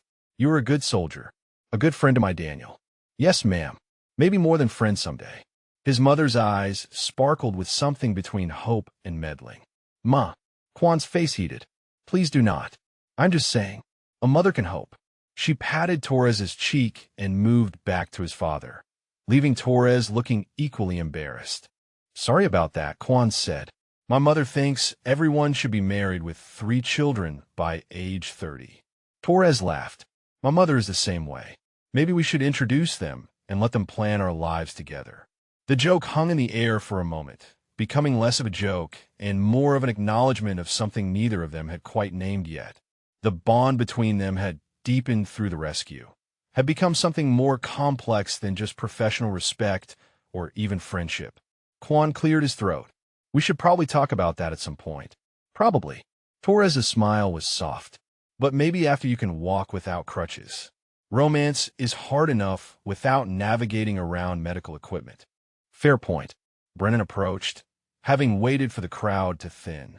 He looked between them with an expression that might have been knowing. "Sergeant First Class Kwan. Still sounds strange to say.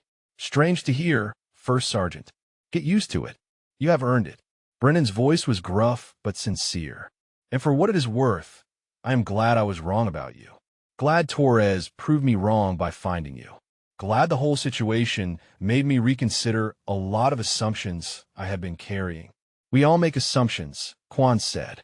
"The important thing is being willing to change them when we learn better." Brennan nodded slowly. That is leadership right there, knowing when to adapt. He glanced at Torres. "Both of you demonstrated that. Different ways, but the same principle. Doing what is right even when it is not easy or comfortable or approved by everyone else." He saluted them both and walked away, leaving Kwan and Torres standing in the autumn sunlight with new medals on their chests and new understanding between them. The company began to disperse, soldiers heading back to their duties. Quan's parents waited patiently at a distance, giving him time with his fellow soldiers. The battalion commander had already departed for his next obligation. Torres helped Quan settle back into his wheelchair, her hands gentle on his shoulders. That was intense. That was validation. Quan looked up at her. For both of us, recognition that doing the hard thing, the right thing, matters even when it breaks the rules. Especially when it breaks the rules, Torres corrected. The rules are important, but people are more important. She pushed his wheelchair toward where his parents waited, and Quan felt something settle inside him. A sense of belonging that had always been just out of reach, finally solidifying into certainty. He belonged here, with these soldiers, with this purpose, and maybe, eventually, with the woman who had refused to let him die alone in a ravine. 2 months after the ceremony, Quan walked without crutches for the first time. The physical therapy room at the base medical facility had become his second home, a space filled with exercise equipment and the determined grunts of soldiers rebuilding broken bodies. His therapist, a cheerful captain named Rodriguez, had pushed him relentlessly through the recovery process with a combination of encouragement and refusal to accept excuses.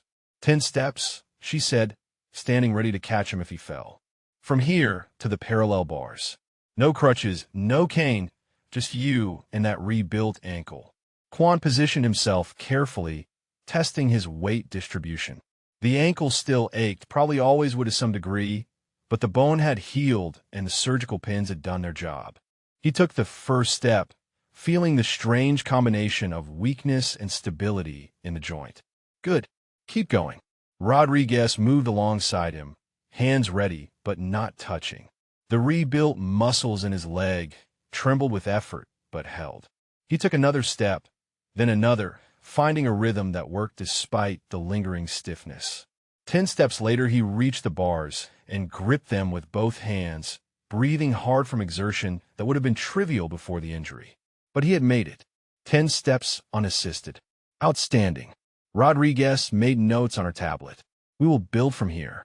Next week, we start working on stairs and uneven terrain. The week after that, light jogging if the ankle holds up. When can I return to full duty? She gave him a look that suggested she had heard this question too many times. You're looking at another 2 months minimum before you're cleared for field exercises. For months before you can do anything that involves extended movement with a rucksack. Your ankle will never be what it was, Sergeant First Class. We are aiming for functional, not perfect. Functional is enough. We will see. Rodriguez helped him to a chair. The medical board will make the final determination. There's a possibility you may be permanently profiled for certain activities.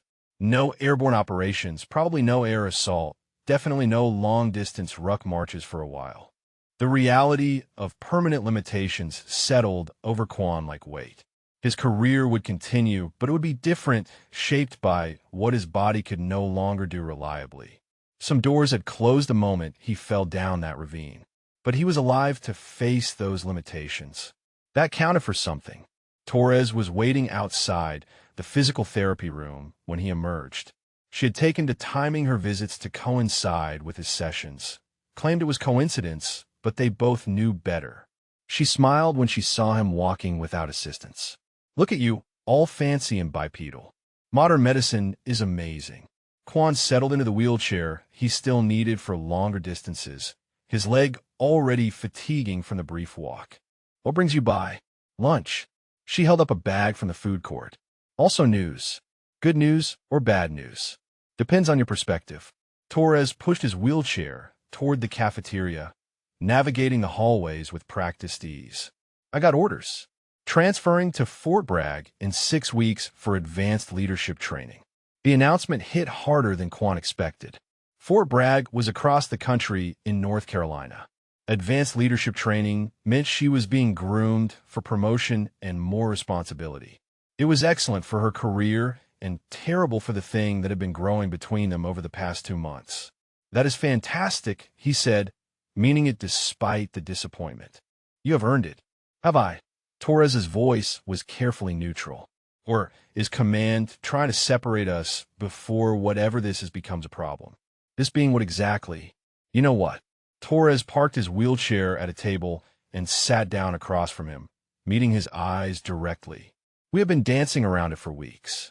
The late-night conversations. The way you look at me when you think I am not paying attention. The way I rearrange my schedule to see you every day.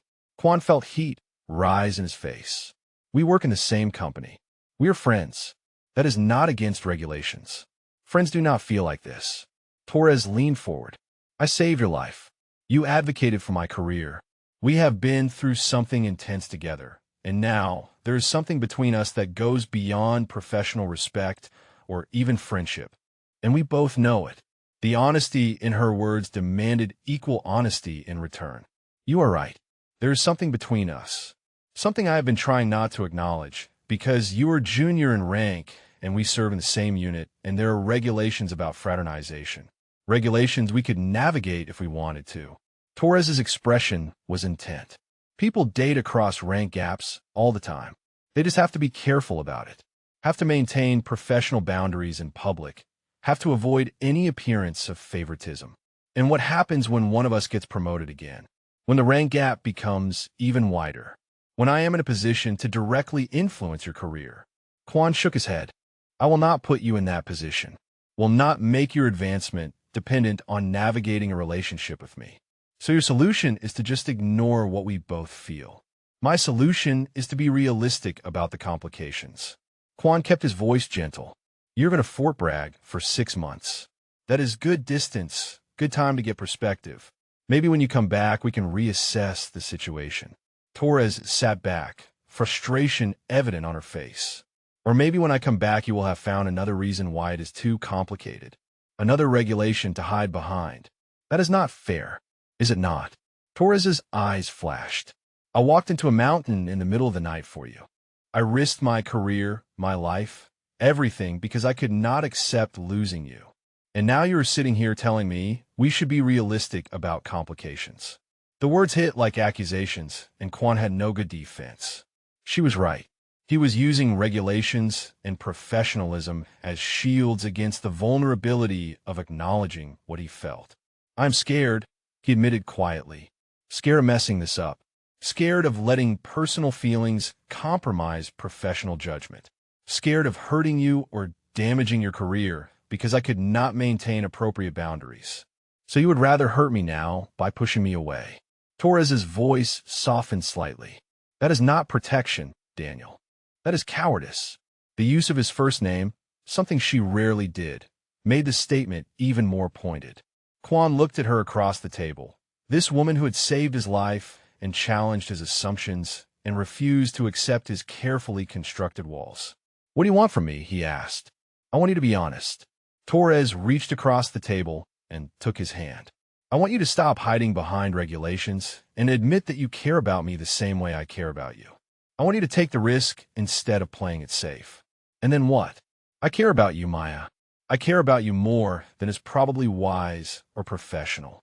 But caring is not enough when the system is designed to punish relationships between different ranks.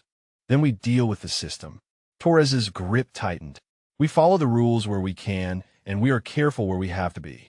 We make it work because it is worth the effort, but we do not just give up before we even try. Quan wanted to argue, wanted to list all the ways this could go wrong. But looking at her face, seeing the determination and hope and frustration mixed together, he found he could not bring himself to shut this down completely. 6 months, he said finally. You go to Fort Bragg, you focus on your training, you make the most of this opportunity without worrying about us.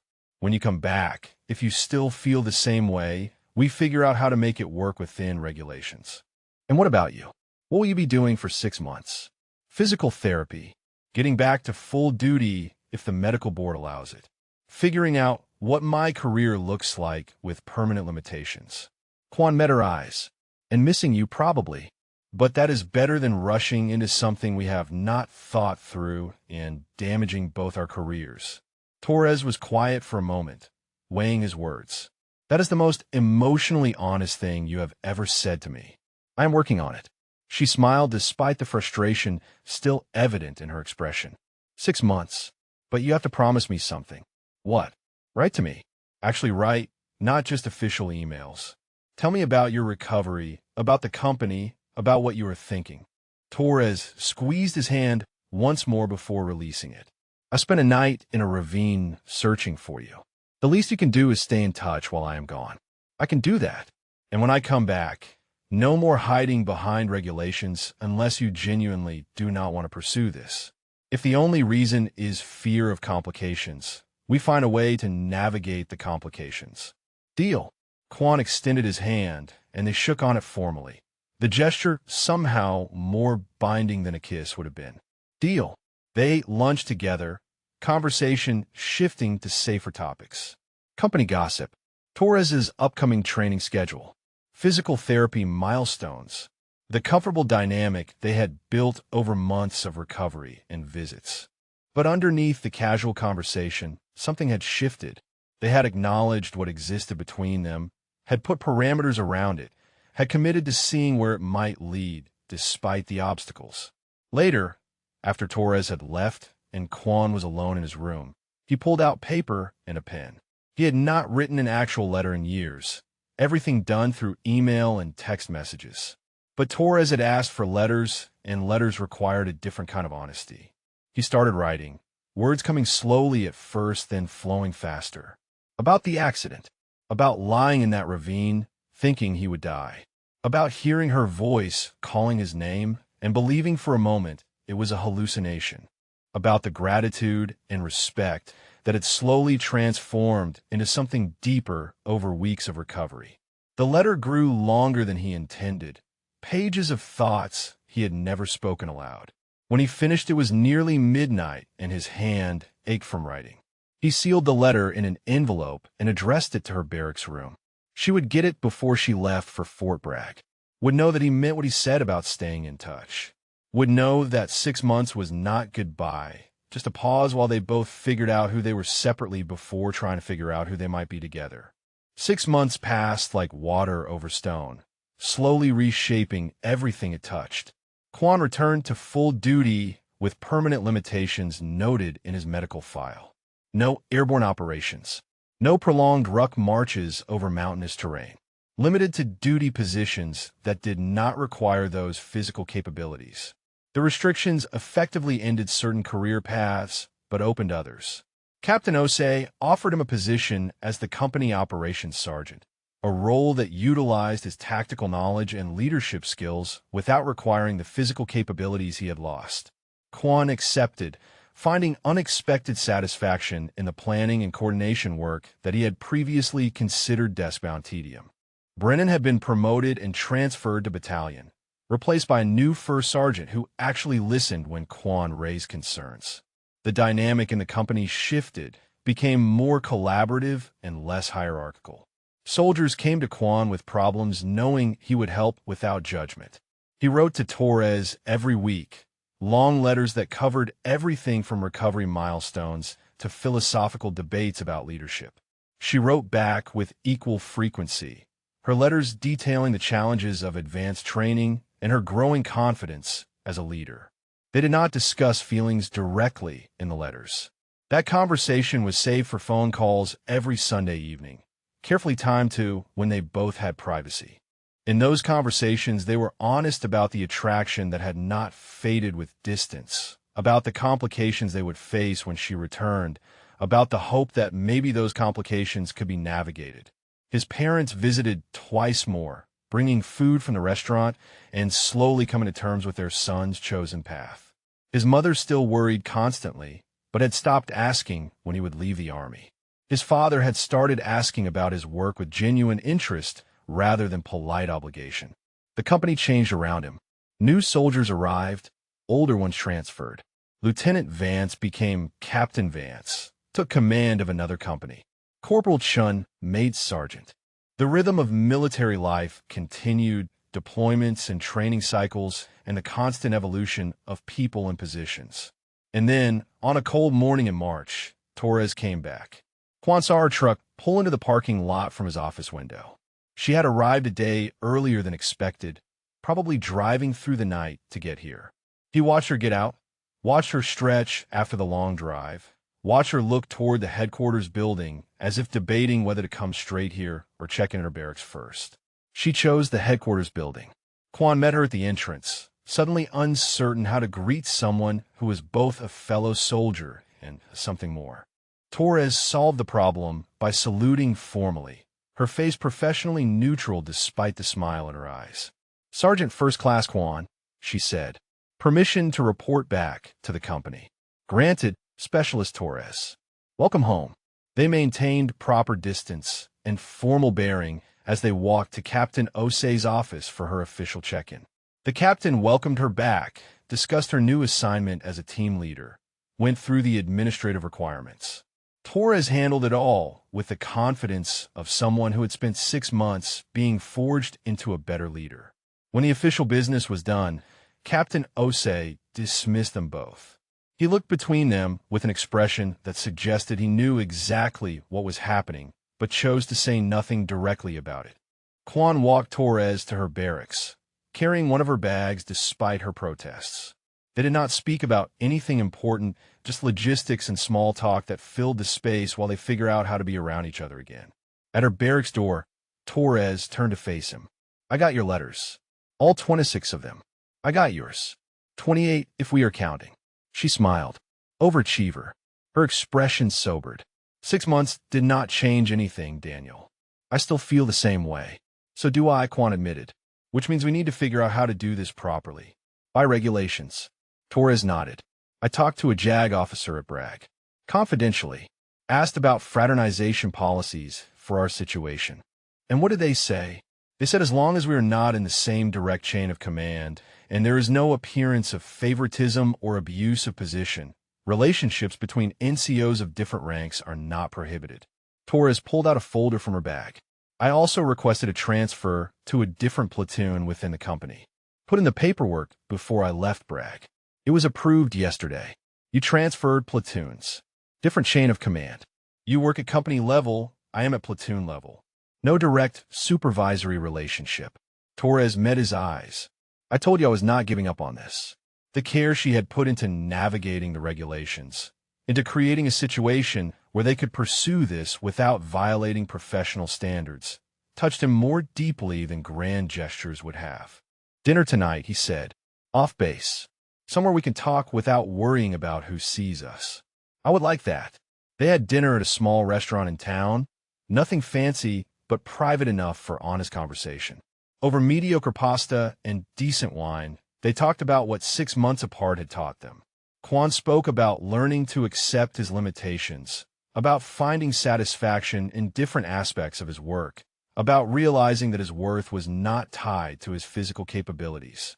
Torres talked about discovering her own leadership style, about the confidence that came from proving she could excel without constant validation, about understanding that strength and vulnerability were not opposites.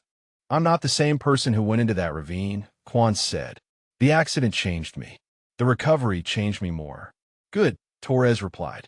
"I did not fall for who you were. I fell for who you are becoming." They dated carefully over the following weeks, maintaining absolute professionalism at work and allowing themselves to be more open off-duty.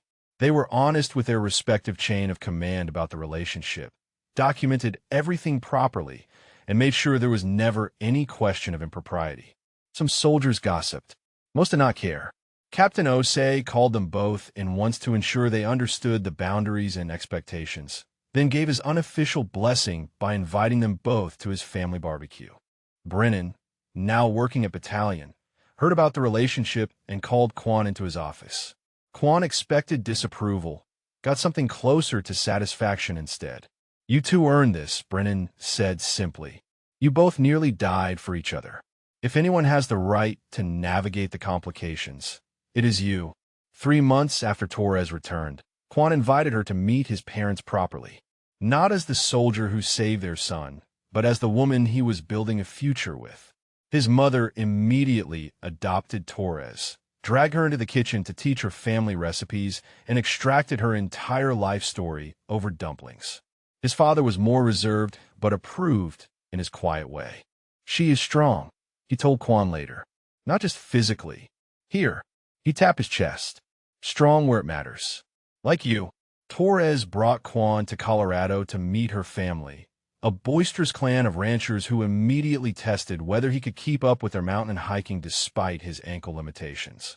He impressed them by being honest about what he could not do while finding creative ways to accomplish what he could. Her father, a retired Marine, gave his approval by offering Quan his grandfather's knife. The relationship deepened naturally, built on the foundation of trust and respect they had established through crisis. They moved in together after a year, a small apartment off base that Torres filled with plants and Quan filled with books. They learned each other's habits and rhythms, learned how to fight fairly and apologize sincerely, learned that love was as much about choosing someone every day as it was about grand romantic gestures. Quan's career continued to evolve. He was promoted to Master Sergeant, took over as the Senior Operations NCO for the battalion. Torres made Staff Sergeant, then Sergeant First Class, establishing herself as one of the most competent platoon sergeants in the company. They deployed together once, different units, but same location, maintained their professionalism in theater while supporting each other through the stress and separation. Came home stronger for having faced that challenge together. His parents' restaurant thrived. Torres learned to cook Cantonese food well enough that his mother grudgingly admitted she had potential.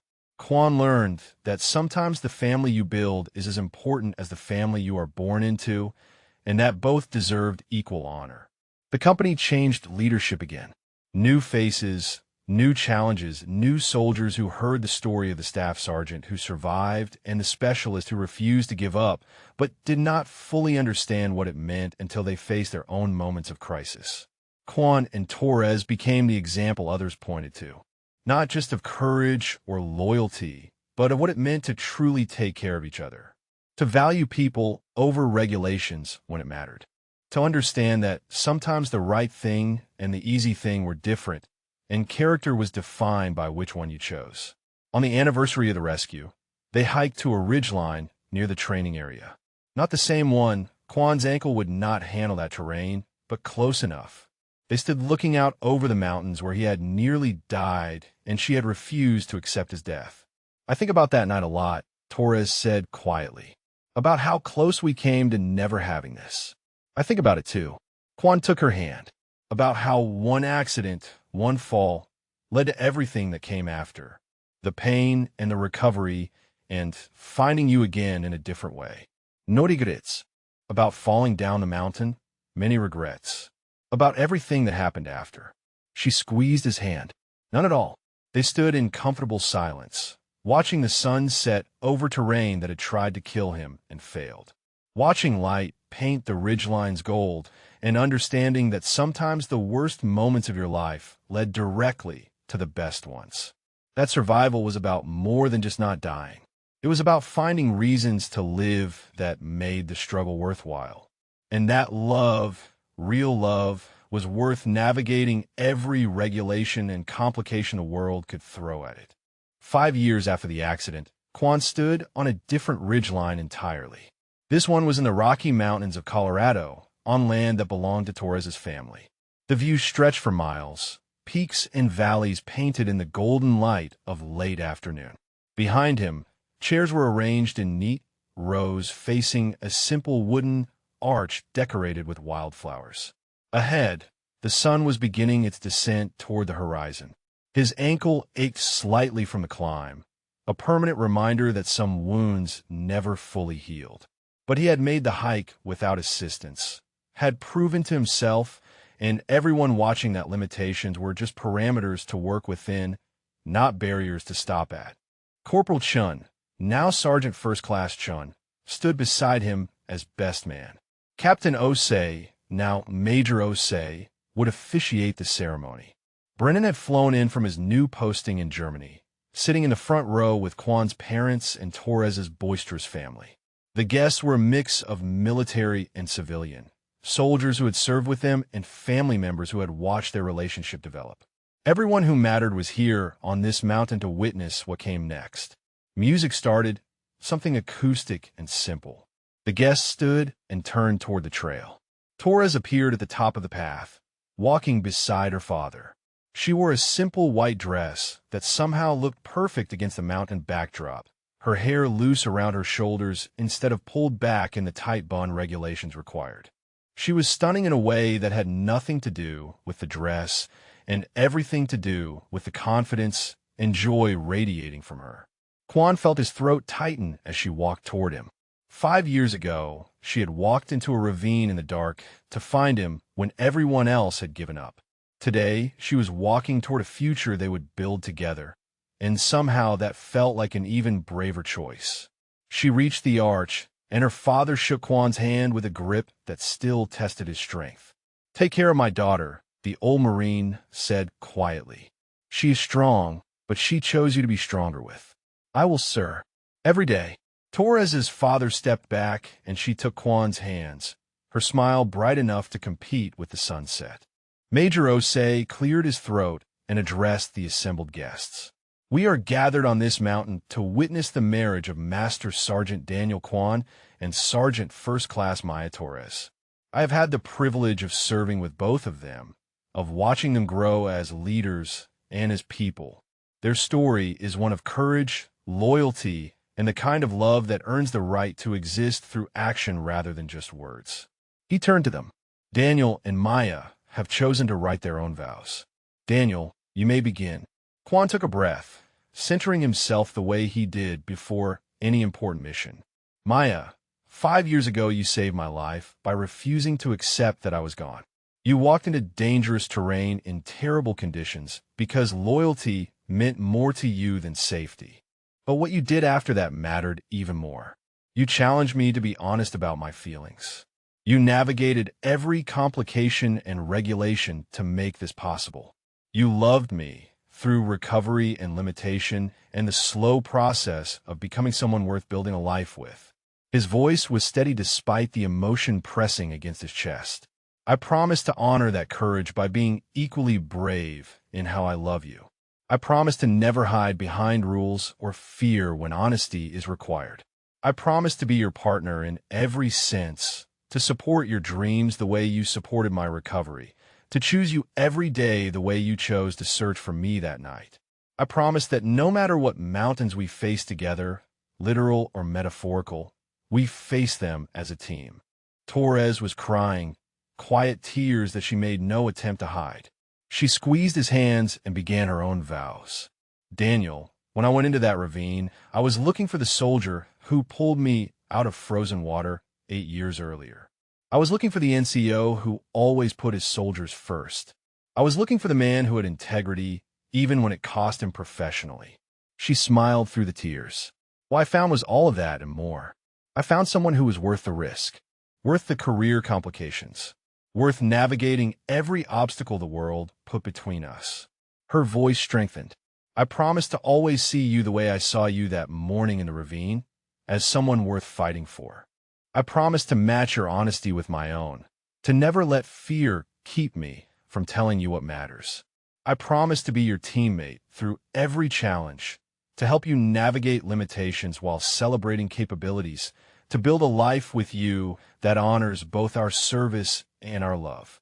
I promise that when you fall, metaphorically or literally, I will always come looking for you." Major Osei smiled. "The rings, please." Chun produced 2 simple gold bands, military standard because both of them would deploy again and expensive jewelry was impractical. Quan took Torres's ring and slid it on her finger, holding her gaze as he did. Torres did the same, her hands steady despite the emotion evident on her face. "By the authority vested in me and in the presence of these witnesses," Major Osei said, "I now pronounce you married. You may kiss." Quan pulled Torres close and kissed her as the guests applauded, and the sun painted the mountains gold around them. The kiss was both gentle and fierce, a promise and a celebration and a recognition of everything they had overcome to reach this moment. When they broke apart, Torres was grinning. "Hello, husband. Hello, wife." Quan touched his forehead to hers. "We did it. We did." She laughed, navigated every regulation, overcame every obstacle, proved everyone wrong who said it was too complicated. They turned to face their guests, hands clasped, and walked back down the aisle together as Master Sergeant and Sergeant First Class Quan. The military would require paperwork, would need to ensure their assignments did not create conflicts, would continue to impose structure on their relationship. But they had proven they could work within that structure while honoring what mattered most. The reception was held in a barn on the family property, decorated with string lights and filled with the sound of laughter and music. Quan's mother had insisted on catering, had spent weeks preparing traditional dishes that she served alongside Torres's family barbecue. The fusion of cultures and traditions somehow worked perfectly, like everything else about their relationship. Brennan gave a toast that surprised everyone with its warmth. "I once wrote a eulogy for Daniel Quan," he said, glass raised. "Sat at my desk, trying to find something genuine to say about a soldier I had undervalued. I am grateful every day that I never had to deliver those words. Instead, I get to celebrate his marriage to the woman who proved me wrong about almost everything. To Daniel and Maya, who taught this old NCO that sometimes the bravest thing you can do is admit you were wrong and change." Quan's father toasted in Cantonese, then translated. "My son chose a path I did not understand. Chose service over safety, duty over comfort. But he also chose well in choosing Maya. She has the strength my wife has, the loyalty my son values, the courage they both demonstrate. To the new family they are building together." Torres's mother toasted with characteristic bluntness. "I raised my daughter to be independent and strong." Then she fell in love with a man who makes her stronger instead of trying to make her smaller. "Daniel, you are good people. Welcome to the family." Chun toasted as best man, recounting the company's reaction when Quan had been found alive and the general consensus that Torres was either crazy or the most loyal soldier any of them had ever met. "Turns out she was both," he said. "And it turns out crazy and loyal is exactly what love looks like when it is real." As the evening deepened and the dancing began, Quan found himself standing outside the barn watching the celebrations through the open doors. The cool mountain air felt good after the warmth inside. His ankle was complaining about the day's activity, but he did not mind. Some pain was worth the experience that caused it. Torres appeared beside him, her dress exchanged for jeans and boots, more comfortable for dancing. "Sneaking away from your own wedding reception? Just taking a moment." Quan put his arm around her shoulders. "Thinking about how far we have come from that ravine." "Long way." Torres leaned into him. "You were half frozen, and I was completely terrified I would not find you in time. Now look at us. Married, successful careers, families that actually approve." She smiled. "We did pretty well." "We did." Quan looked up at the stars beginning to appear in the darkening sky. "You know what I think about sometimes? I think about the alternate timeline where you followed orders, where you stayed in your barracks that night, and I died from exposure. Everything that came after all of this only exists because you were willing to break the rules." Torres was quiet for a moment. "I think about that too. About how many good things in life come from choosing people over regulations when it really matters. Not recklessly, not without thought, but when the alternative is unacceptable. That is what you taught me. That sometimes courage looks like disobedience. That loyalty means acting even when you're not authorized. That love requires risk." She turned to face him fully. "What did I teach you about love specifically?" Quan thought about it. "That love is not about grand gestures or perfect moments. It is about showing up when things are hard. About walking into the dark because someone needs you. About choosing someone every day and doing the work to make it right even when complications arise." Torres kissed him softly. "Good answer. Now come dance with me before our guests think we abandon them." They returned to the barn and danced to songs played by Torres's cousin's band, surrounded by everyone who mattered, celebrating not just a wedding, but the victory of having built something real and lasting from crisis and courage. Later, much later, when the reception had wound down and most guests had departed, Quan and Torres stood again on the ridgeline where they had been married. The moon was bright enough to see by, painting the landscape in silver instead of gold. If you enjoyed this story, please drop a comment and let us know your favorite part, character, or if you have had a similar situation happen to you before. Maybe you know someone who refused to give up when everyone else had, or someone who navigated complicated circumstances for love. Share your thoughts about what resonated most, whether it was the rescue, the recovery, or the relationship that grew from crisis into something lasting. Torres rested her head on Kwan's shoulder. 5 years ago, I was searching these mountains for you. 5 years ago, I was trying not to die. Kwan pulled her closer. Now we are married on a mountain and starting a whole new chapter. Think we can handle it. Marriage and careers and everything else. We survived the ravine. We survived recovery and separation and every regulation the Army could throw at us. Kwan smiled. I think we can handle anything as long as we handle it together. They stood in comfortable silence, two soldiers who had found in each other exactly what they needed. Not completion, they were both already whole. But partnership, trust, the kind of love that was built through action and tested through adversity and proven through the choice to keep choosing each other. Below them, the barn lights were being extinguished one by one. Behind them, their future waited, full of deployments and challenges and the everyday work of building a life together. Above them, the stars watched, eternal witnesses to promises made and kept. And somewhere in the distance, mountains stood silent and strong, holding the story of a fall that became a rescue that became a relationship, and a relationship that became a marriage. Some stories ended with tragedy. Some ended with triumph. The best ones, the truest ones, ended with both. With the acknowledgement that life contained darkness and light, pain and joy, loss and love. That the worst moments could lead to the best ones if you were brave enough to keep moving forward. That sometimes all you needed was someone willing to walk into the dark to find you, and the courage to walk toward them when they did.